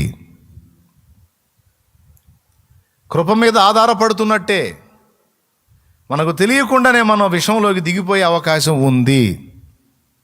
Praise the Lord. ఎందుకంటే కొంతమంది దైవజనుల వేదికల మీద ఈ పాయింట్ ఉందో దంచటం నేను విని చెబుతున్నా. మనం అలా ఉండాలి, ఇలా ఉండాలి, అలా ఉండాలి, ఇలా ఉండాలని చెప్తావు. నీ క్రియల నిన్ను పరలోకం చేరుస్తుంది. నీ నీతి కాదు యేసు కదా నీ నీతి, నీ పరిశుద్ధత కాదు యేసు కదా నీ పరిశుద్ధత. ఇది కదా లేఖనం. అయినప్పుడు మళ్ళీ ఇట్లా ఉండాలి, అట్లా ఉండకూడదు, ఇలా ఉండాలి, అలా ఉండకూడదు, ఇలా చేయాలి, అలా చేయకూడదు అని మళ్ళీ ఇవన్నీ తీసుకొస్తావేంటి? కృప పొందాం మనం అంతే. ఇంకా పాము ఇది డేంజర్లోకి తీసుకెళ్లే అవకాశం ఉంది. అందుకే ముఖ్యంగా సంఘం, సేవక గణం, పరిచారక గణం, విశ్వాస గణం ఖచ్చితంగా ఇది తెలుసుకోవాలి. అందుకే 2 విధములైన కృపను గురించి ఈరోజు మీతో మాట్లాడనించాను. మొట్టమొదటిది, మనం నిత్య జీవానికి చేరడానికి కావలసిన కృప. అది మన క్రియల ఫలము కాదు, దేవుని కృప. అది దేవుడు ఉచితంగా అనుగ్రహించిన కృప. అది యేసును బట్టి మనకు లభించింది, అయిపోయింది. మరి భూమి మీద ఉన్నంతకాలం మనం ఆశీర్వదించబడ్డానికి, మన ప్రార్థన విలువను సంతరించుకోవడానికి, మన ప్రార్థనలో నిశ్చయత ఏర్పడటానికి, అంతేకాదు పరలోకంలో మనం బహుమానం పొందడానికి ఖచ్చితంగా మన ప్రవర్తన, మన క్రియలు దేవుడు పరిగణలోకి తీసుకుంటాడు. అయ్యేమి నా దగ్గర చెల్లుబాటు కావు, అంతా సమానమే అంటే ఇక క్రీస్తు న్యాయపీఠమే అక్కరలేదు. అర్థమైందా? ఏం లేదు, కృపలో అందరూ సమానమైన అబ్బాయి అంటే ఇక క్రీస్తు న్యాయపీఠమే అక్కర్లేదు. కానీ అట్లా కాదు కదా. క్రీస్తు న్యాయపీఠం పెట్టాడు. ఎవరు ఎలా ప్రవర్తించారో, ఎలా జీవించారో ఎవరి ఫలం వారికి. అన్యాయం చేసేవాడిని అన్యాయం చేయని, పరిశుద్ధుడిగా ఉన్నవాడిని పరిశుద్ధుడిగా ఉంటాను, వాని క్రియలకు ప్రతిఫలం ఇవ్వడానికి నేను వస్తున్నాను అన్నాడు. అంటే దాని అర్థం ఏంది? అంటే మన క్రియలను, మన నీతి ప్రవర్తనను, మన అవినీతి ప్రవర్తనను కూడా దేవుడు పట్టించుకుంటున్నాడా లేదా? పెద్ద చెప్పాలి. అవి పట్టించుకోకపోతే, కృపలో అన్నిటినీ కప్పేస్తే, వాటికి దేవుడు విలువని ఇయ్యకపోతే, మన ప్రవర్తనకు దేవుడు విలువని ఇయ్యకపోతే, మరి పౌలు నోటి నుంచి అన్ని మాటలు ఎందుకు చెప్పాలా? మన ప్రవర్తనను కాచుకోవాలని, మన క్రియలను దిద్దుకోవాలని, మారు మనసుకు తగిన ఫలం ఫలించాలని, పరిశుద్ధత కలుగుటయే మనకు ఫలమని, పరిశుద్ధతను సాధన చేయాలని, జారత్వమునకు దూరంగా దేహాన్ని కాపాడుకోవాలని, ప్రతివాడు తన ఘటమును కాపాడుకోవాలని దెస్సలోనిక పత్రికలో లేదా 4లో, మొదటి దెస్సలోనిక 4లో, జారత్వమునకు దూరంగా ప్రతివాడు తన ఘటమును కాపాడుకొనుట ఎట్లో ఎరిగి ఉండుట దేవుని చిత్తం అన్నాడు. మీరు మీ సొత్తుకారు విలువ పెట్టి కొనబడిన వారు కనుక మీ దేహములతో దేవుని మయంపరచండి అన్నాడు. జారత్వం చేయొద్దన్నాడు. హేమైన వాటిని దేవుడు విసర్జించమన్న వాటిని తీసుకోవద్దన్నాడు. వంచన బుద్ధి కలిగి ఉండొద్దన్నాడు. శరీర కార్యాలకు తావివ్వద్దన్నాడు.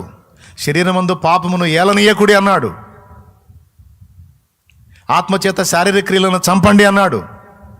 అంటే ఇవన్నీ కలిపి ఏం చెప్తున్నాయంటే,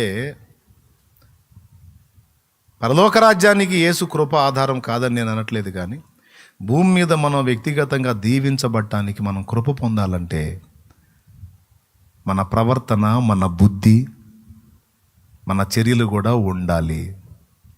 దీనికి ఓల్డ్ టెస్టిమెంట్లోను, న్యూ టెస్టిమెంట్లోను కూడా ఆధారాలు ఉన్నాయి. పాత నిబంధనలో అందరినీ కృపలో ఈక్వల్ చేసి పడేశాడు అంటే కుదరదు. అట్లయితే సౌలునే ఉంచాలి, సౌలుని తీసేసి దావీదును పెట్టకూడదు. ఎందుకంటే ఇక మన నీతి క్రియలతో అవసరం లేదు. ఇక సౌలు ఇక ఏ తిరుగుబాటు చేసినా, ఏ గడ్డి తిన్నా సరే సౌలునే పెట్టాలి. కానీ దేవుడు ఏం చేశాడు? సౌలు తిరుగుబాటును బట్టి సౌలును తొలగించి తన చిత్తానుసారమైన మనసు, సుబుద్ధి కలిగిన మనస్సు కలిగినటువంటి దావీదును నిలబెట్టాడు. అంటే దీన్ని బట్టి ఏమర్థమవుతుంది అంటే ఒకడు చెడిపోయినోడు అని అర్థమైంది. ఎంత చెప్పినోడు మారు మనసు పొందడని అర్థమైంది. తీసి అవతల పడేశాడు. అక్కడ ఏమన్నాడంటే, సౌలుకు రాజ్య విషయంలో నా కృప దూరం చేశానన్నాడు. సౌలుకు రాజుగా ఉండకుండా అతని నా కృపలో నుండి తొలగించేశాను, అక్కడ నా కృప పోగొట్టుకున్నాడు అన్నాడు. దేవునికి మహిమ. అది దావీదుకు దొరికిందన్నాడు. అది దావీదు స్వతంత్రించుకున్నాడు. తేడా చూడండి, ఆయనకి ఈయనకి తేడా చూడండి. ఇద్దరి ప్రవర్తనలో వేరియేషన్ ఉంటుంది. దావీదు సుబుద్ధి గలవాడు. సౌలు చూడండి ఎన్నిసార్లు మాటలు తప్పాడు. కూతుర్ని ఇస్తానన్నాడు, గొలియాతుని చంపితే కూతుర్ని ఇలా ఈటి తీసుకొని వెంటబడ్డాడు. ఆయనకి ఇస్తానన్న కూతుర్ని ఇంకొకటికి ఇచ్చాడు. తెలుసు కదా మీకు. చివరికి జనం తిడతారేమో అని మళ్ళీ మీకాల్ని ఇచ్చాడు. ఏ కాల్ని? ఆమె పేరు మీకాలు, రెండవ కూతురు, ఆమెను ఇచ్చాడు. మళ్ళీ ఆమెను కూడా విడగొట్టి మళ్ళీ ఇంకొకటికి ఇస్తాడు. దావీదునేమో రాజుగా చేయాల్సిన దావీదును ఈటి తీసుకొని తరుముతాడు. దావీదుకు సపోర్ట్ చేసినందుకు యోనాతాను కూడా తిడతాడు.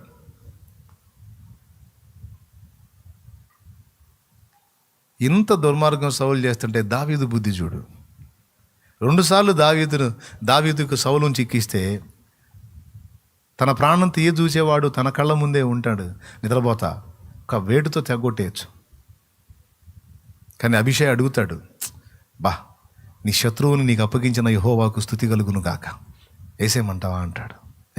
తప్పురా, అతడు అభిషిక్తుడు. నా ప్రాణాన్ని చంపచూస్తున్నాడు, నా ప్రాణాన్ని తీయ చూస్తున్నాడు, నన్ను చంపచూస్తున్నాడు అంటే నా దేవుని సెలవు లేకుండా నన్ను ఏం చేస్తాడు ఈ పిచ్చోడు? నేను చేయను. నేను చేసిన నేరం ఏం లేదు, అన్యాయంగా నన్ను తరుముతున్నాడు కనుక అతడే యుద్ధములో చచ్చునో లేకపోతే దేవుడే వానిని మొత్తును, నేను మాత్రం ఆ పాపం కట్టుకోను, నాకొద్దు అని 2 సార్లు వదిలేసి వస్తాడు. వదిలేసి వచ్చి సౌలును సరిగా కాయనందుకు సైన్యాధిపతులను తిడతాడు దావీదు కొండెక్కి. ఎరా ఇంతేనా రాజును కాసేది? ఇంతేనంటారా రాజు దగ్గర ఉండేది? రాజు నిద్రపోతున్నాడు, కాపలాగున్న మీరు నిద్రపోతున్నారు అని అరిస్తే అందరూ లెగుస్తారు. సౌలు కూడా లెగుస్తాడు. లేస్తే దావీదు గొంతు వినపడుతుంటుంది. నాయనా దావీదా, ఈ స్వరం నీదేనా అంటాడు. రాజా నాదే. తమరు మిన్నలిని తరిమినట్టు నన్ను తరుముతున్నారు, ఏంటి నేను మీ ఎడలు చేసిన అపరాధం? ఓ పిచ్చుక మీద నువ్వేదో చేసినట్టుగా చేస్తున్నావు, నేను చేసిన పాపం ఏంటి? రాజా ఎందుకు తమరు ఇంత కక్ష కలిగి ఉన్నారు నా మీద? ఇదిగో ఈ పర్యాయం యెహోవా నిన్ను నా చేతికి అప్పగించను, అయితే నీ ప్రాణమునికి హాని తలపెట్టలేదు. ఇదిగో నీ వస్త్రపు చెంగును మాత్రం తీసుకొచ్చాను చూడమంటే చూస్తే వస్త్రపు చెంగు కోసి ఉంటుంది. అంటే సాక్ష్యం, ఈ వస్త్రపు చెంగు కోసినోని నీ గొంతు కూడా కోయగలను, కానీ నేను ఆ పని చేయలేదు. దేవుడు నీ మీద ఉంచిన అభిషేకానికి నేను విలువనిచ్చాను అని దావీదు మాట్లాడినప్పుడు ఏమంటాడు తెలుసా సౌలు? దావీదా నాయనా, నీవు నాకంటే నీతిమంతుడవు, యెహోవా నిశ్చయముగా నిన్ను ఆశీర్వదించుగాక అంటాడు. తను శత్రువు ఎడల కూడా సుబుద్ధి కలిగి ప్రవర్తించి శత్రువు యొక్క దీవెనలు కూడా పొందినవాడు దావీదు. ఇప్పుడు చెప్పండి, దావీదు ప్రవర్తనకు దేవుడు ఓటే లేదా? వేసాడా లేదా? దీన్ని బట్టి ఆలోచన చేయండి. ప్రతి విషయంలోనూ మన ప్రవర్తనను దేవుడు కనిపెడతాడు. ఎందుకు? మన పరలోక రాజ్యం ఇవ్వాలా లేదా అన్న విషయం కాదు. మనల్ని ఏ మెట్టులో ఉంచాలి, ఏ స్థానంలో ఉంచాలి, మనకెంత ఇవ్వాలి అన్న దాని విషయంలో మన ప్రవర్తనను తప్పకుండా దేవుడు పట్టించుకొని తీరతాడు. పోతీఫెరో భార్య దగ్గర యోసేపు నీతిని పసిగట్టాడు. ఒక ఛాన్స్ ఇచ్చాడు. మెత్తబడతాడా గట్టిగా ఉంటాడా? ఆ ఛాన్స్లో పాస్ అయ్యాడు యోసేపు. సక్సెస్ అయిపోయింది. నీతికి నిలబడ్డాడు, దానికోసం శ్రమ పడ్డాడు. నీతిగా నిలబడ్డాడు, దానికోసం అగచాట్ల పాలయ్యాడు. నీతికి నిలబడ్డాడు, దానికోసం నింద పాలయ్యాడు. నీతికి నిలబడ్డాడు, దానికోసం జైలు పాలయ్యాడు. అన్యాయం చేసినందుకు కాదు, నీతిగా ఉన్నందుకు. అదే అన్యాయం చేసి గడ్డి తిన్నట్టయితే అసలు ఏం ఉండేది కాదు, మంచిగా రాజభోగాలు ఉండే ఆ ఇంట్లో. ఎందుకంటే ఓనర్కి తెలియదు పాపం, పోతీఫెరోకు తెలియదు భార్య ఇంత దరిద్రపుదని, ఇలాంటి దురాలోచన కలిగి ఉందని తెలియదు. ఉత్తమరాలు అనుకుంటున్నాడు. ఆమెమో యోసేపు విషయంలో ఎట్లా చేసింది. ఒకవేళ యోసేపు చేయగలిగింది ఏముంది, ఆమె యజమానురాలు నేను బానిసని, మరి నేను తప్పదు ఇక నేను బెండ్ అవ్వాల్సిందని బెండ్ అయినట్టయితే, యజమానుడు వెలుపలికి వెళ్ళిన ప్రతిసారి కూడా వీళ్ళు అక్రమం చేసేవాళ్ళు, యోసేపుకి ఏది తక్కువ కాకుండా ఆమె చూసేది. కానీ మీకు తెలుసా, ఆ అల్పకాల పాప భోగానికి యోసేపు కానీ కక్కుర్తి పడ్డట్టయితే ఆ పోతీఫెరో ఇంట్లో బానిసగానే ఆగిపోయేవాడు. పోతీఫెరో ఇంట్లో బానిసగానే ఆగిపోయేవాడు. యోసేపు చరిత్ర మనకు తెలిసేది కాదు. యోసేపు దేశానికి, కుటుంబానికి, సమాజానికి దీవెనకరం అయ్యేవాడు కాడు. ఇంకా చెప్పాలంటే అక్కడే ఉండేవాడు, ఆ పాపం కంటిన్యూ చేస్తూ ఉండేవాడు. పాపం యొక్క లక్షణం ఏంటంటే ఏదో ఒకనాడు అది విస్ఫోటనం చెందిద్ది. దాని లక్షణం, దాని జాతి లక్షణం, పాపం యొక్క జాతి లక్షణం ఏంటంటే అది ఉండి ఉండి ఉండి ఒక్కసారిగా విస్ఫోటనం చెందిద్ది. దాగదు, పాపం దాగదు, పట్టుకుంటుంది, బయటపడిద్ది. దాని లక్షణం అది. ఖచ్చితంగా ఏదో రోజు చిక్కేవాడు, అప్పుడు ఏకదం చంపేసేవాళ్ళు, లేకపోతే ఏమైపోయేవాడో. అట్లా ముగిసిపోయేది యోసేపు జీవితం. కానీ ఒక పూట కూటి కొరకు జ్యేష్ఠత్వపు హక్కును అమ్మేసుకున్న ఏశావులాగా నేను ఉండకూడదు. మా పెదనాన్న చేశాడు ఆ పని. ఒక పూట కూటి కొరకు జ్యేష్ఠత్వపు హక్కు అమ్మేసుకున్నాడు. మా నాన్న తనకున్న దాన్ని త్యాగం చేసి మరి జ్యేష్ఠత్వపు హక్కును, దేవుని దీవెనను పొందుకున్నాడు. ఆయన కడుపును పుట్టా నేను. నాకు దేవుడు కావాలి, దేవుని మెప్పు కావాలి, దేవుని సంతోషం కావాలి. అందుకోసం అవసరమైతే కొన్నిటిని నేను నష్టపోవటానికి కూడా ఇష్టపడతా. కొన్ని ఆనందాలు నాకు దక్కకపోయినా పర్వాలా, కొన్ని సుఖాలు నాకు దక్కకపోయినా పర్వాలా, కొన్ని సంతోషాలు నాకు దక్కకపోయినా పర్వాలా. ఆ దిక్కుమాలిన సంతోషాలు నాకు నా దేవుడు చాలు. నేను ఎన్ని సుఖాలు పొందినా అవన్నీ అల్పమైనవే, ఎన్ని సంతోషాలు పొందినా అల్పమైనవే.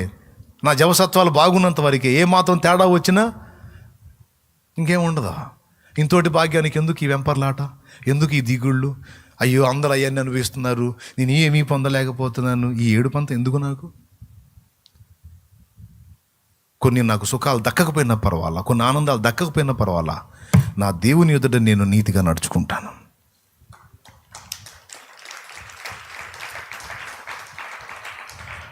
ఈ పాయింట్ని క్యాచ్ చేశాడు దేవుడు. శబాష్ శబాష్, పాస్ అయ్యావు నాన్న, నచ్చావు నాకు. ఓ చూడండి, పాపం నీతికి నిలబడ్డందుకు అగచాట్ల పాలయ్యాడు. అవినీతికి మెత్తబడ్డట్టయితే ఆ పరిస్థితి ఉండేది కాదు యోసేపుకి. అవునా కాదా?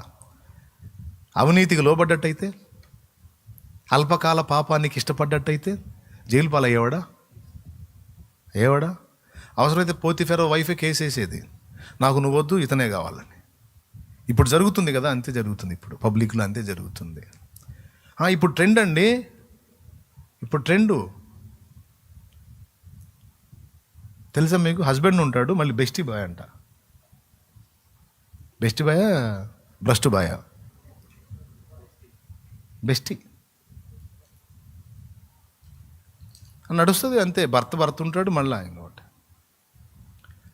ఈడు కూడా అంతే తెచ్చాడు, వాళ్ళ ఇష్టం. అవసరమైతే కేసు వేస్తారు అంతే. నాకు నువ్వు వద్దు, వాడే కావాలి. ఏం చేస్తారు? ప్రియులారా, ఒక పూట కూటి కొరకు జ్యేష్ఠత్వపు హక్కును అమ్మేసుకున్న ఏశావు లాంటి భ్రష్ట బ్రతుకులు ఇవి. అల్పకాల పాప భోగాన్ని ప్రేమించి దేవుని నీతిని పక్కకు నెట్టేసిన బ్రతుకులు ఇవి. యోసేపు కానీ కక్కుర్తిపడి ఆ అల్పకాల పాప భోగానికి బెండ్ అయిపోయి ఆమెకు లోబడ్డట్టయితే ఆమెతో లైఫ్ దొరికేది అతనికి. గుట్టు బయటపడనంత వరకు అందులో ఇంట్లో రాజభోగాలు ఎలగబెట్టేవాడు, నమ్మిన అయ్యగారికి నామం పెట్టి. అంతేగా పాపం. పాపం నమ్మిన అయ్యగారికి ఏం చేసి రాజభోగాలు వెలగబెట్టేవాడు. చివరికి కేసు బయటపడితే అవసరమైతే ఆమె రివర్స్ అయింది.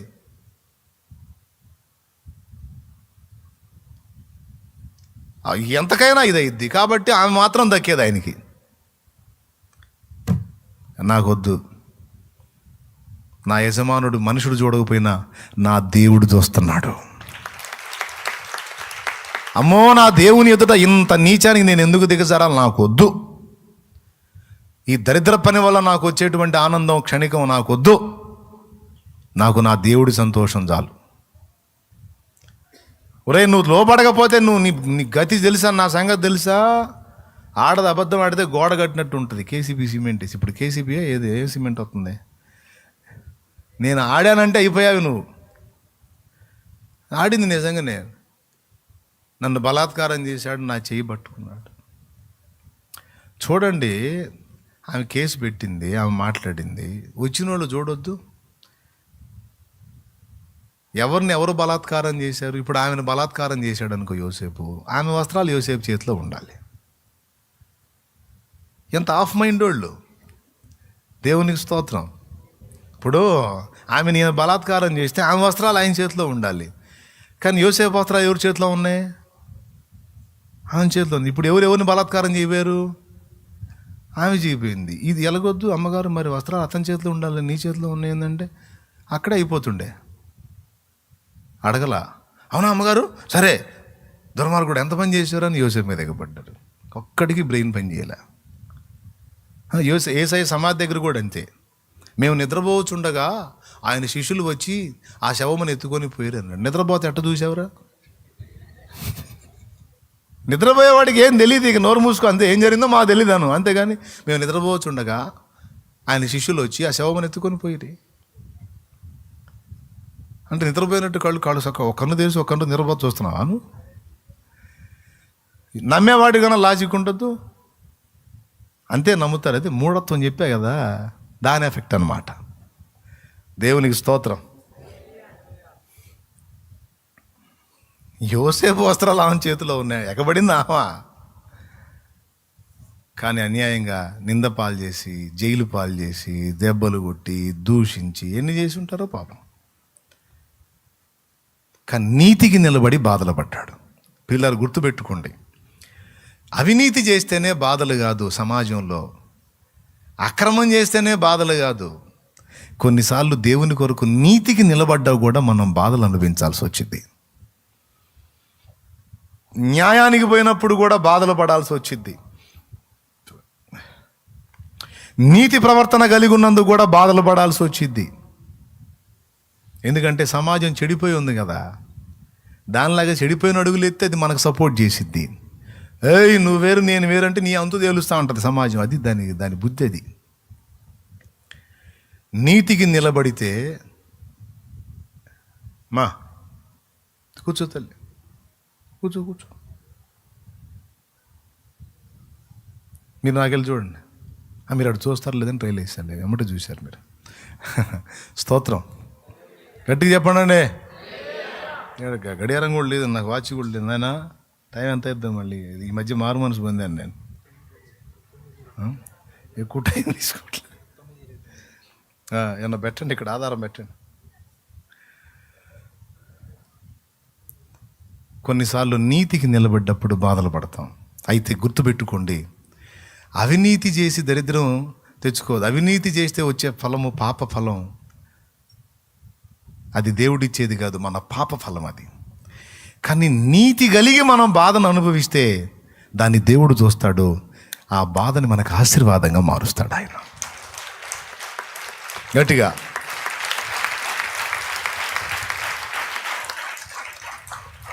నీతి ప్రవర్తన కలిగి మనం బాధను అనుభవిస్తే దాన్ని దీవెనగా మారుస్తాడు దేవుడు. నీతికి నిలబడి నమ్మి నన్ను బానిసగా కొనుక్కొని నా చేత అడ్డమైన చాకిరీ చేయించుకోవచ్చు, కానీ నన్ను ప్రేమించి మరి ఈడెవడు మంచోళ్ళలాగా ఉన్నాడు, మెత్తటోళ్ళలాగా ఉన్నాడు, బాగా బతికినోళ్ళలాగా ఉన్నాడు అని అయ్యగారు నా మీద జాలిపడి, అమ్మ నిన్ను తప్ప మొత్తాన్ని అప్పచెప్పాడు, దయచేసి నా విషయంలో నువ్వు కొంచెం ఆలోచించమ్మా నువ్వు అని అన్నప్పుడు ఎంత నీతి ప్రవర్తన అండి అది. యోసేపు ఇక్కడ ఎవరు లేరు, మనమే ఉన్నాం, ఎవరు చూడట్లేదంటే లేదమ్మా ఆయన చూస్తున్నాడు. దేవునికి భయపడాడు, ఎంత నీతి కనపరిచాడు. కానీ ఏం జరిగింది? జైలు పాలయ్యాడు. జైలు పాలయ్యాడు, నింద పాలయ్యాడు, మాటలు పడ్డాడు, దెబ్బలు తిన్నాడు, చెరసాల పాలయ్యాడు. 2 ఏళ్ల పైన అందులో బాధను అనుభవించాడు. ఇలా నీతికి పోయి, మంచితనానికి పోయి, న్యాయానికి పోయి, యథార్థతకు పోయి బాధలు పడేవాళ్ళు చాలా గాయపడతారు. కొంతమంది ఆవేశం ఎక్కువై తీర్మానాలు కూడా చేస్తారు. ఏం తీర్మానాలు తెలుసా? న్యాయానికి కూడు లేదురా, ఇక నుంచి అన్యాయమే. నీతికి కూడు లేదురా, ఇక నుంచి అవినీతే. మంచితనం, అది ఇది, జాలి, దయ, ప్రేమలంటే జనాలు లెక్క చేయట్లా. ఒక్కొక్కటి సంగతి చెప్పాలి, ఒక్కొక్క దాని సంగతి చెప్పాలని లేడీసు జెంట్స్ అట్లా నడుములు కడతా ఉంటారు. నడుములు ఇక లాభం లేదండి, నేను చెబుతున్నా, వద్దు. ఇక అట్ట నీతిగా ఉంటే లేదు, ఎట్ట నీతిగా ఉంటే లేదు, ఇక లాభం లేదంటే ఏం ఉండదు ఆడ నీ బంద. బలురక్కసి చెట్లలో వల్లి పద్మము కనబడున్నట్లు స్త్రీలలో నా ప్రియురాలు కనబడుతుంది. తన చుట్టూ నీతి మాలిన సమాజం ఉన్న తన ప్రియురాలట నీతిని కాపాడుకుంటుందట. లాభం లేదు, అన్ని ముళ్ళ చెట్లు అయిపోయినాయి, ఇక నేను కూడా ముళ్ళ చెట్టు అవతారం ఎత్తాల్సింది అనుకోదు. చుట్టూ ఉన్నాయి ముళ్ళ చెట్లైనా సరే తను మాత్రం వల్లి పద్మలాగానే ఉండాలని సిద్ధపడితే తన తత్వాన్ని పోగొట్టుకోదు. తన నిర్మలత్వాన్ని, పరిమళాన్ని, కోమలత్వాన్ని అది పోగొట్టుకోదు. వల్లి పద్మం. చుట్టూ ముళ్ళ చెట్లే, బలురక్కసి చెట్లు. అబ్బో, ఈ రాక్షసు గుంపులో మనం ప్రేమ, జాలి, దయ, నీతి, న్యాయం అంటే కాదబ్బాయ్, ఇక లాభం లేదు, మనం కూడా లైన్లో దిగాల్సిందే అని అంటారు కదా. అది నా చెప్పింది నేను. అట్లేం వద్దులే అని చెబుతున్నా. కొంతవరకు సహేతుకంగా నువ్వు ఏదైనా పోరాడితే పోరాడు, కానీ నీతిని కోల్పోయి అవినీతి పరుల మధ్యలో నువ్వు కూడా అవినీతికి దిగొద్దు. లోకస్తులు అన్నట్టు న్యాయానికి కూడా లేదు, నీతికి రాజ్యం కాదనే మాట అనొద్దు. నీ న్యాయ విధికి, నీ న్యాయ ప్రవర్తనకు తప్పకుండా దేవుని దగ్గర జవాబు ఉంది. నీ నీతి ప్రవర్తనకు తప్పకుండా జవాబు ఉంది. నీ నీతిని నిలబెట్టుకునే విషయంలో కొంచెం పరీక్షకు గురవుతావు నువ్వు, నేను గురవుతా, మనం కొంచెం పరీక్షింపబడతాం. ఆయనలాగా యోసేపే, ఎన్ని మెసేజ్ల్లో ఆయన మనకు మాదిరి దొరుకుతాడో యోసేపు, ఎన్ని ఉపదేశాల్లో యోసేపు లైఫ్ వచ్చిందో నేను చెప్పినప్పుడు.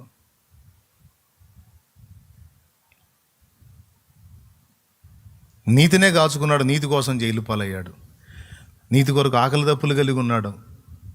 మొత్తం మీద ఏం జరిగిందో మీకు తెలుసు. ఆ తర్వాత ఇక నేరుగా చెరసాల నుంచి అగ్రపీఠం మీదకి వెళ్ళిపోయాడు. ఆ శ్రమ ఆ పరీక్షా కాలం పూర్తయి ఆ శ్రమ తీరిన తర్వాత యోసేపు ఏమయ్యాడు తెలుసా? ఫరోకే ఫరో అయ్యాడు. ఒక బానిస, ఐగుప్తు రాజ్యం మొత్తం అప్పట్లో అగ్రరాజ్యం. ఆ అగ్రరాజ్యానికి రాజు పోతిఫెరో సైన్యానికి సంబంధించినటువంటి అధిపతి ఫరో. ఈ ఫరో అంటాడు, యోసేపుని దేవుడు ఆశీర్వదించినాక ఈజిప్ట్ మొత్తానికి నేను ఫరో, నాకు నా ఫ్యామిలీతో సహా యోసేపు నువ్వే ఫరో అంటాడు. అంటే ఆ రాజ్యపు రాజుకి అంత దయ పుట్టిస్తాడు యోసేపు మీద. అంటే ఇక్కడ మనం గమనించాల్సింది ఏంటంటే, మనుషుల కంటే ముందు మనం దేవుడికి నచ్చాలి సోదరా. ఎవరికి నచ్చాలి? పెద్దగా చెప్పండి. అది దృష్టిలో పెట్టుకోవాలి తమ్ముడు, చెల్లెమ్మా, అదమ్మా. దేవుడికి నచ్చాలి. దేవుడికి నచ్చితే రాజులను నీ పాద ధూళి నాకేటట్టు చేస్తాడు ఆయన. దేవునికి నీ ప్రవర్తన నచ్చితే జనములను నీకు స్వాస్థ్యముగా ఇస్తాడు. భూమిని దిగంతముల వరకు సొత్తుగా ఇస్తాడు, జనములను స్వాస్థ్యముగా ఇస్తాడు. దేవునికి నువ్వు నచ్చితే, దేవునికి నీ క్రియలు నచ్చితే, దేవునికి నచ్చునట్లుగా ఆయన మాటలను అనుసరించి నువ్వు బ్రతకడానికి ఇష్టపడితే నిశ్చయముగా నిన్ను ఆశీర్వదిస్తాడు ఆయన. దావీదు నచ్చాడు, బుద్ధి నచ్చింది, పర్లేదు అనుకున్నాడు, అంతేగా శాశ్వతమైన కృప ఇచ్చావు అన్నాడు. సింహాసనం మీద నీ వంశమే ఉంటుంది పో, బిడ్డ తరం ఉంటుంది పోమన్నాడు. తప్పలేదుగా. చివరికి ఆ దావీదు వంశం నుంచి రక్షకుడు వచ్చాడు, యేసు. అట్లుంటుంది. కాబట్టి ఎవరికి నచ్చినా నచ్చకపోయినా నేను ఆయనకి నచ్చితే సార్. దేవుడికి నచ్చాడు యోసేపు, ఫరోకి దయ పుట్టించాడు. దేవుడికి నచ్చాడు అబ్రహాము, అబీమెలెకుతో మాట్లాడాడు. సారాన్ని తెచ్చా, పిచ్చి పిచ్చిగా ఉంది, సస్తావు ఇవి అన్నాడు. అబ్రహాం భార్య అయిన సారాన్ని తీసుకొని పోతాడు, చక్కగా ఉందని. ఈ దరిద్రుడు అబీమెలెకు పొరుగు అని భార్య బాగుందంటే ఆమెను తీసుకొని పోయి ఈ భార్యను చేసుకోవడానికి ట్రై చేశాడు. ఏం అడుగు పెట్టింది, ఈ ఇంట్లో తెగులు స్టార్ట్ అయింది. అందరు పేషెంట్లు అయిపోయారు, అందరి గర్భాలు ముయ్యబడ్డాయి. ఏంది నాయన నా పరిస్థితి ఏంది, ఇట్ట అయిపోయింది నా బతుకున్నా. నువ్వు తీసుకొచ్చినావే నా దాసుని భార్య, అతడు ప్రవక్త, అతడు నా మనిషి, నువ్వు నా దాసుని భార్యను తెస్తావు, ఎంత ధైర్యం రా నీకు, నా విషయమే నువ్వు, ఆమె విషయమే నువ్వు సస్తావు అన్నాడు. అమ్మ దేవాన్ని తెలియకుండా చేశాను ఈ పని, అందుకే నిన్ను బతకనిచ్చాను. నేను తెలిసి చేసినట్టే నిన్ను ఎప్పుడో కాజేసేవాడిని, నువ్వు తెలియకుండా చేసి బతికున్నావు నువ్వు. పిలువు అబ్రాహాముని పిలిచి, నా దాసుని పిలిచి భార్యను అప్పచెప్పు, అతన్ని సంతోషపెట్టు, నిన్ను వదిలేస్తా అన్నాడు. దేవుడికి నచ్చితే రాజులను మన ముందు ఉంచుతాడండి. దేవుడికి నచ్చితే వారి రాణులను నీకు పాలిచ్చు దాదులుగా చేస్తానన్నాడు. బిడ్డా, నా కుమారుడా, నా కుమారి, అట్లా చేస్తాను. షడ్రకు మేషకు అబేద్నెగోలు అన్నారు, ఓ నెబుకద్నెజరు, ఏమయ్యోయ్ ఎంత ధైర్యం, సంస్థానాల మీద చక్రవర్తి అతను. నెబుకద్నెజరు అనేవాడు చక్రవర్తి, రాజు కూడా కాదు, రాజుల మీద అధిపతి, చక్రవర్తి. పేరు పెట్టి పిలుస్తున్నారు. రాజువైన నెబుకద్నెజరు, ఇందును గూర్చి నీకు సమాధానం ఇయ్యవలన చింత మాకు లేదు. నువ్వు వేడిమి గల అగ్నిగుండాన్ని సిద్ధపరిస్తే దానిలోంచి మమ్మల్ని కాపాడడానికి చేతగానోడు కాదు మా దేవుడు, కాపాడలేకపోవడానికి. ఆయన మమ్మల్ని కాపాడుటకు సమర్థుడు. కాపాడకపోయినా పర్వాలా, ఆయన మాకు ఇచ్చిన మాట ఆయన తప్పుతాడే, మేము మాత్రం తప్పం, ఆయన చెప్పిన నీతులని మేము ఉంటాం అని గట్టి నిలబడ్డారు. ఇప్పుడు ఎవరికి నచ్చారు? రాజుకు నచ్చలా, రాజుకు పిచ్చలేసింది. ఎంత ధైర్యం, నన్ను పేరు పెట్టి పిలుస్తారా, మీ అంతు తేలు సరే అన్నాడు. చెప్పు సార్, 7 అంతలు ఎక్కువ చేయండి అగ్నిగుండం అన్నాడు. 14 అంతలు చేసుకో, ఏం చేస్తా, ఒకంతైనా కాలేదు అదే, 7 ఇంతలైనా కాలేదు అదే, ఏం చేస్తా చేసుకో. నువ్వు 7 ఇంతలుగా 14 ఇంతలు చేసినా ఆయన చూసుకుంటాడు. నీ ఆనందం, నీ సంతోషం మాకొద్దు, మాకు ఆయన సంతోషం కావాలి, ఆయన సంతోషం కావాలి. గట్టిగా నిలబడ్డారు. ఏం జరిగింది చివరికి? వేశాడు. 3 బలాఢ్యులు వచ్చారు, 3 పట్టుకున్నారు, వేశారు నిప్పుల్లోకి, మంటల్లోకి. ఎంత తీక్షణమైన అగ్ని అంటే, వీళ్ళని పట్టుకొని అందులోకి విసిరినోళ్ళు అక్కడికక్కడే చచ్చిపోయారు.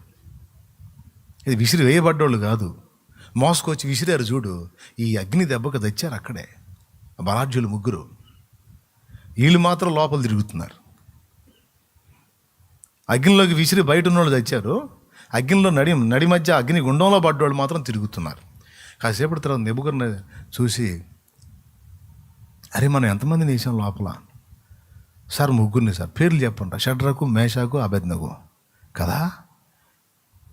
సరే కానీ వాడు కాలిపోలేదురా, అది వదిలే, మనం వేసిన 3 కదా, 4 కనపడుతున్నారు ఏంటి నాకు? ఆ 4వ వాడు దేవతల రూపమును పోలి ఉన్నాడు.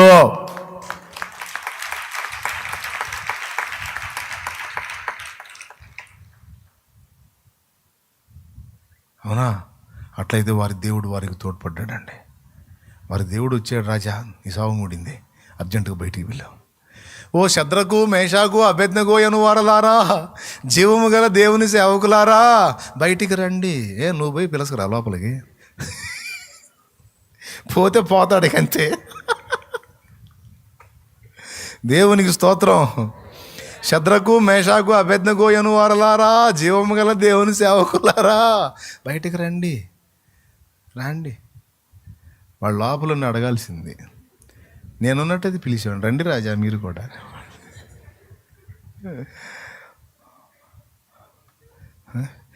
బబులోను దేశమందున ఆ భక్తులు 3 బొమ్మకు మొక్కనందున, బబులోను దేశం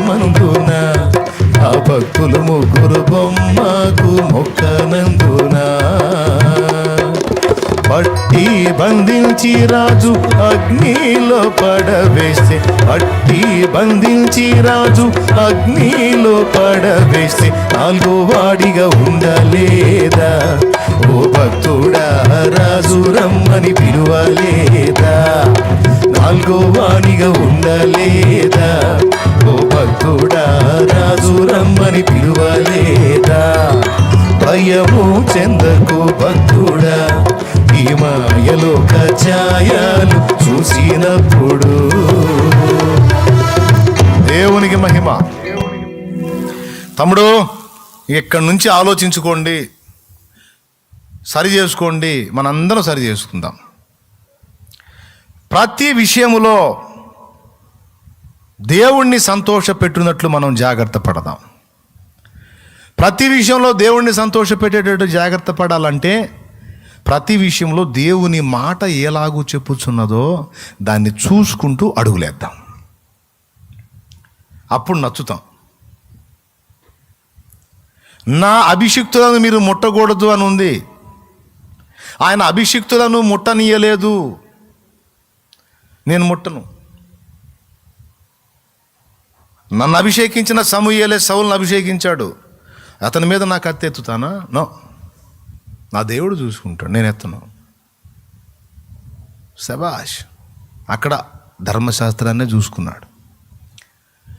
వాక్యమే కొలబద్దగా పెట్టుకొని బతకటానికి మొదలుపెట్టాడు. ఆమోదం పొందాడు. మన ప్రవర్తన కూడా దేవుడు విలువనిస్తాడు. భూమి మీద మన జీవితానికి నిత్యత్వంలో బహుమానానికి కూడా వ్యక్తిగతంగా మన వంతు మన నీతి ప్రవర్తన మనకు అవసరమై ఉంది. మనం ఆశీర్వదించబడటానికి, విస్తరించడానికి, ఆశీర్వాదంగా ఉండటానికి మన ప్రవర్తనను దేవుడు పరిగణలో తీసుకుంటాడు. మన హృదయాలోచనలను పరిగణలో తీసుకుంటాడు. కొంతమందికి బయటపడరు, కానీ పక్కనోడు ఎదుగుతుంటే అసూయ లోపల ఉంటుంది. లోపల గందరగోళం అవుతుంటారు, పైగా అంటుంటారు. లోపలేం గందరగోళం అయిపోతూ ఉంటారు, తట్టుకోలేరు కొంతమంది. మళ్ళీ వాళ్ళకి ఏదన్నా ఎఫెక్ట్ అయిందంటే అప్పుడు నవ్వుతూ ఉంటారు. అవునా, అయ్యో పాప అంటుంటారు, లోపల ఆనందం. వాళ్ళకి ఏదైనా ఎఫెక్ట్ అయిందంటే అవునా, అరే రే పాపం అంటారు, లోపలేం బాగైంది. హృదయములోను అంతరింద్రియములను ఎరిగిన వాడు కనిపెడతాడు ఆ పాయింట్ని. అబ్బా, వీడి మైండ్ ఏందిరా, ఇంత దరిద్రంగా ఉన్నాడు వీడు, కొంచెం అభ్యంతర పడతాడు. హోల్ హార్టెడ్గా, హృదయపూర్వకముగా అవతలి వాని అభివృద్ధిని ఆనందించగలిగేవాడైతే అరే వీని బుద్ధి మంచిదిరా, వీన్ని కూడా ఆశీర్వదించాలి, ఖచ్చితంగా పరిగణలో తీసుకుంటాడు. నీతిమంతుని విజ్ఞాపన మనఃపూర్వకమైనదే బహుబలము గలదై ఉండును అన్నాడు. అంటే దాని అర్థం ఏంటో తెలుసా? నీతి ప్రవర్తనను కలిగి బతికేవాడు మొర్ర పెట్టాడంటే దానికి తప్పకుండా దేవుడు ప్రత్యేకమైన విలువనిస్తాడు అని అర్థం. నీతిమంతుని విజ్ఞాపన మనఃపూర్వకమైనదే బహుబలము గలదై ఉండునంటే నీతి మాలిన వాని విజ్ఞాపన త్రోసివేయబడిద్ది. నీతి మాలిన వాని విజ్ఞాపన తృణీకరించబడిద్ది అనే కదా అర్థం. ఏమండి, 2 రెళ్ళు 4 అంటే 2 రెళ్ళు 3 కాదని, 5 కాదని. అది నీతిమంతుని విజ్ఞాపన మనఃపూర్వకమైనదే బహుబలము గలదై ఉండును అంటే నీతి మాలిన వాని విజ్ఞాపన బలహీనమైనది, అది మనఃపూర్వకమైనది కాదిక. నీతిమంతుని విజ్ఞాపనకు పట్టుంది అని ఏలియా గురించి మాట్లాడతాడు. ఏలియా మన వంటి స్వభావం గల మనుషుడే. మనలో ఏ లక్షణాలు అవి కూడా ఆయనలో ఉన్నాయి, కానీ అతడు దేవుని ఎదుట నీతిని కాచుకున్నందున అతని ప్రార్థన విజ్ఞాపన బలమైనదైంది. వర్షం పడొద్దు అని ప్రార్థన చేస్తే వర్షం ఆపేశాడు, వర్షం కురవాలని అడిగితే వర్షం కురిపించాడు. ఈ భక్తుడు ఏ చెబితే ఆయన అది విన్నాడు అన్నాడు. కొట్టవాయా ఇప్పుడు కొట్టాలయా. తన భక్తులు కోరినప్పుడు దేవుడు, తనను సంతోషపెట్టిన భక్తులు, తన ఎదుట భయము కలిగి నడుచుకున్న భక్తులు, తన మాటలను అనుసరించి నడుచుకున్న భక్తులు కోరితే విశ్వాన్నే బ్రేక్ చేశాడండి ఆయన. విశ్వ భ్రమణాన్ని ఆపడేశాడు ఆయన. తెలుసా? సూర్య చంద్రుల యొక్క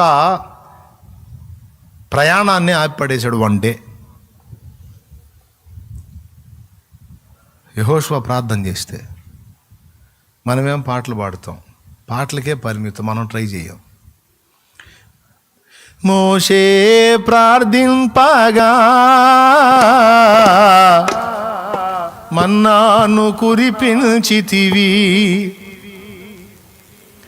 నేనేమో ప్రార్థింపగా పచ్చడి కరువయ్యెను. చట్నీకి దిక్కు లేకపోయే మోషే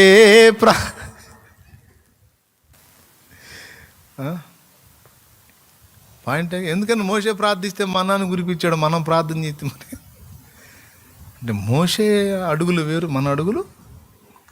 ఆయన అంటాడు, నువ్వు కూడా మోషేలాగా ఉండు, తప్పకుండా నేను కూడా నీకు తోడై ఉంటా. నువ్వు కూడా యెహోషువలాగా ఉండు, నిశ్చయంగా తోడై ఉంటా. నువ్వు కూడా పౌల్లాగా ఉండు, నీ వస్త్రపు చెంగును కూడా నేను శక్తివంతంగా చేస్తా.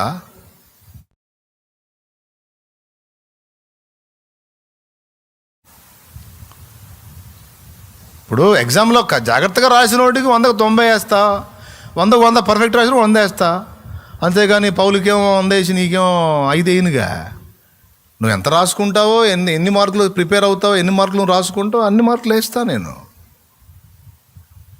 ఇది కీలకమైన పాయింట్ తమ్ముళ్ళు, అది అందుకు జాగ్రత్తగా వినండి అని చెప్పింది. మోషే ప్రార్థింపగా మన్నాను కురిపించితివి, మోషే ప్రార్థింపగా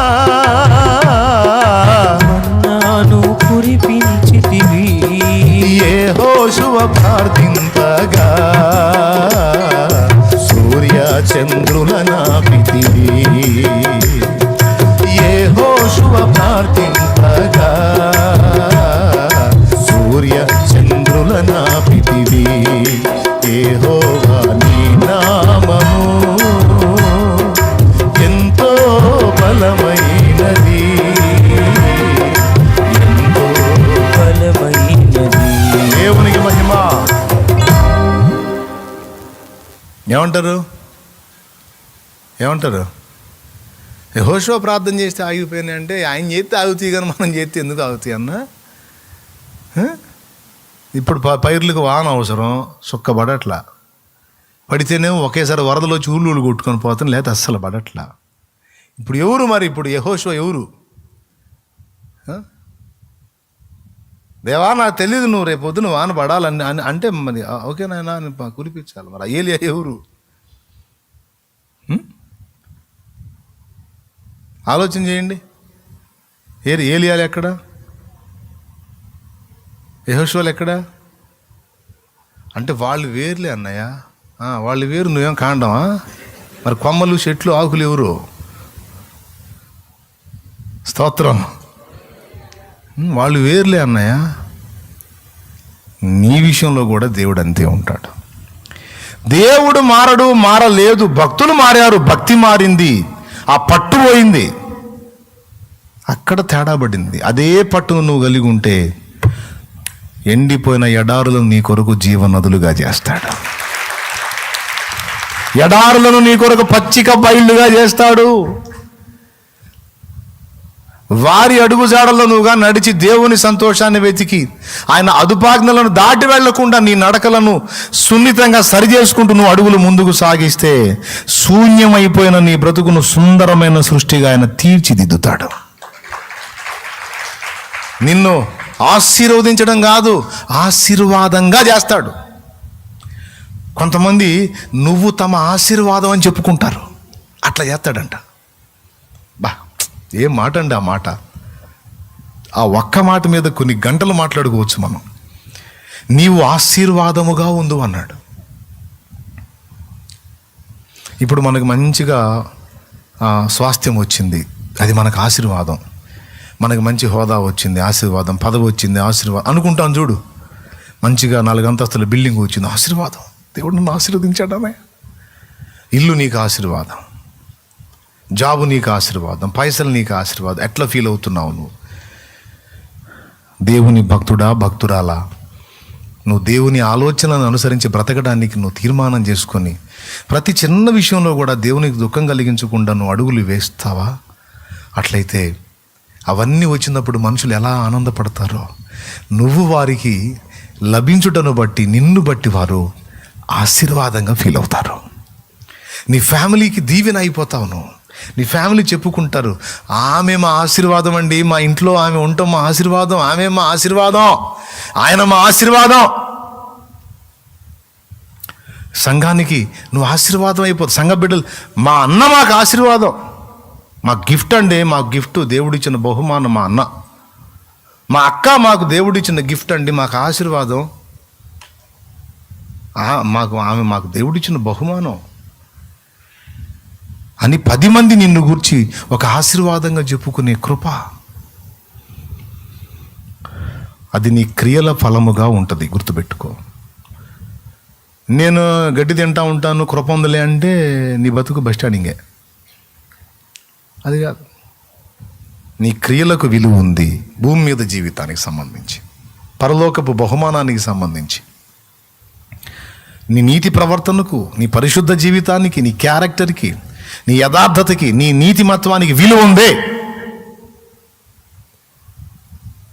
బుద్ధిహీనత, నీ బలహీనత, నీ తిక్కల ఆలోచనలకి నీకు దేవుడు ఇవ్వాలనుకునే పోగొట్టుకునే ఛాన్స్ కూడా ఉంది.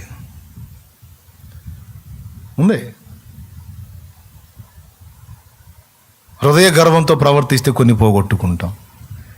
నమ్మకత్వంగా ఉండకుండా నమ్మకత్వాన్ని కోల్పోతే కొన్ని పోగొట్టుకుంటాం. అర్థమైందా? అలాగే అసూయపరులమైతే కొన్ని పోగొట్టుకుంటాం, అపవిత్రులమైతే కొన్ని పోగొట్టుకుంటాం. పాపాన్ని ప్రేమించి అల్పకాల పాపాన్ని వాంఛించి దాన్ని జరిగించడానికి అడుగులేస్తే కొన్ని పోగొట్టుకుంటాం. కృపలు కకృతి బుద్ధి ప్రదర్శిస్తే కొన్ని పోగొట్టుకుంటాం. క్షణికానందానికి లోనయ్యి ఆ విషయమే అడుగులేస్తే కొన్ని పోగొట్టుకుంటాం. కొద్దిగా నివాళించుకొని, నియంత్రించుకొని, కొంచెం దేహవాంఛలను అదుపు చేసుకుంటే ఇక చూడు, దేహవాంఛలను దూరము చేసి ఆ ప్రభు యేసుని శరణము కోరి నీతి మార్గమున నడుచుకుందువో. తర్వాత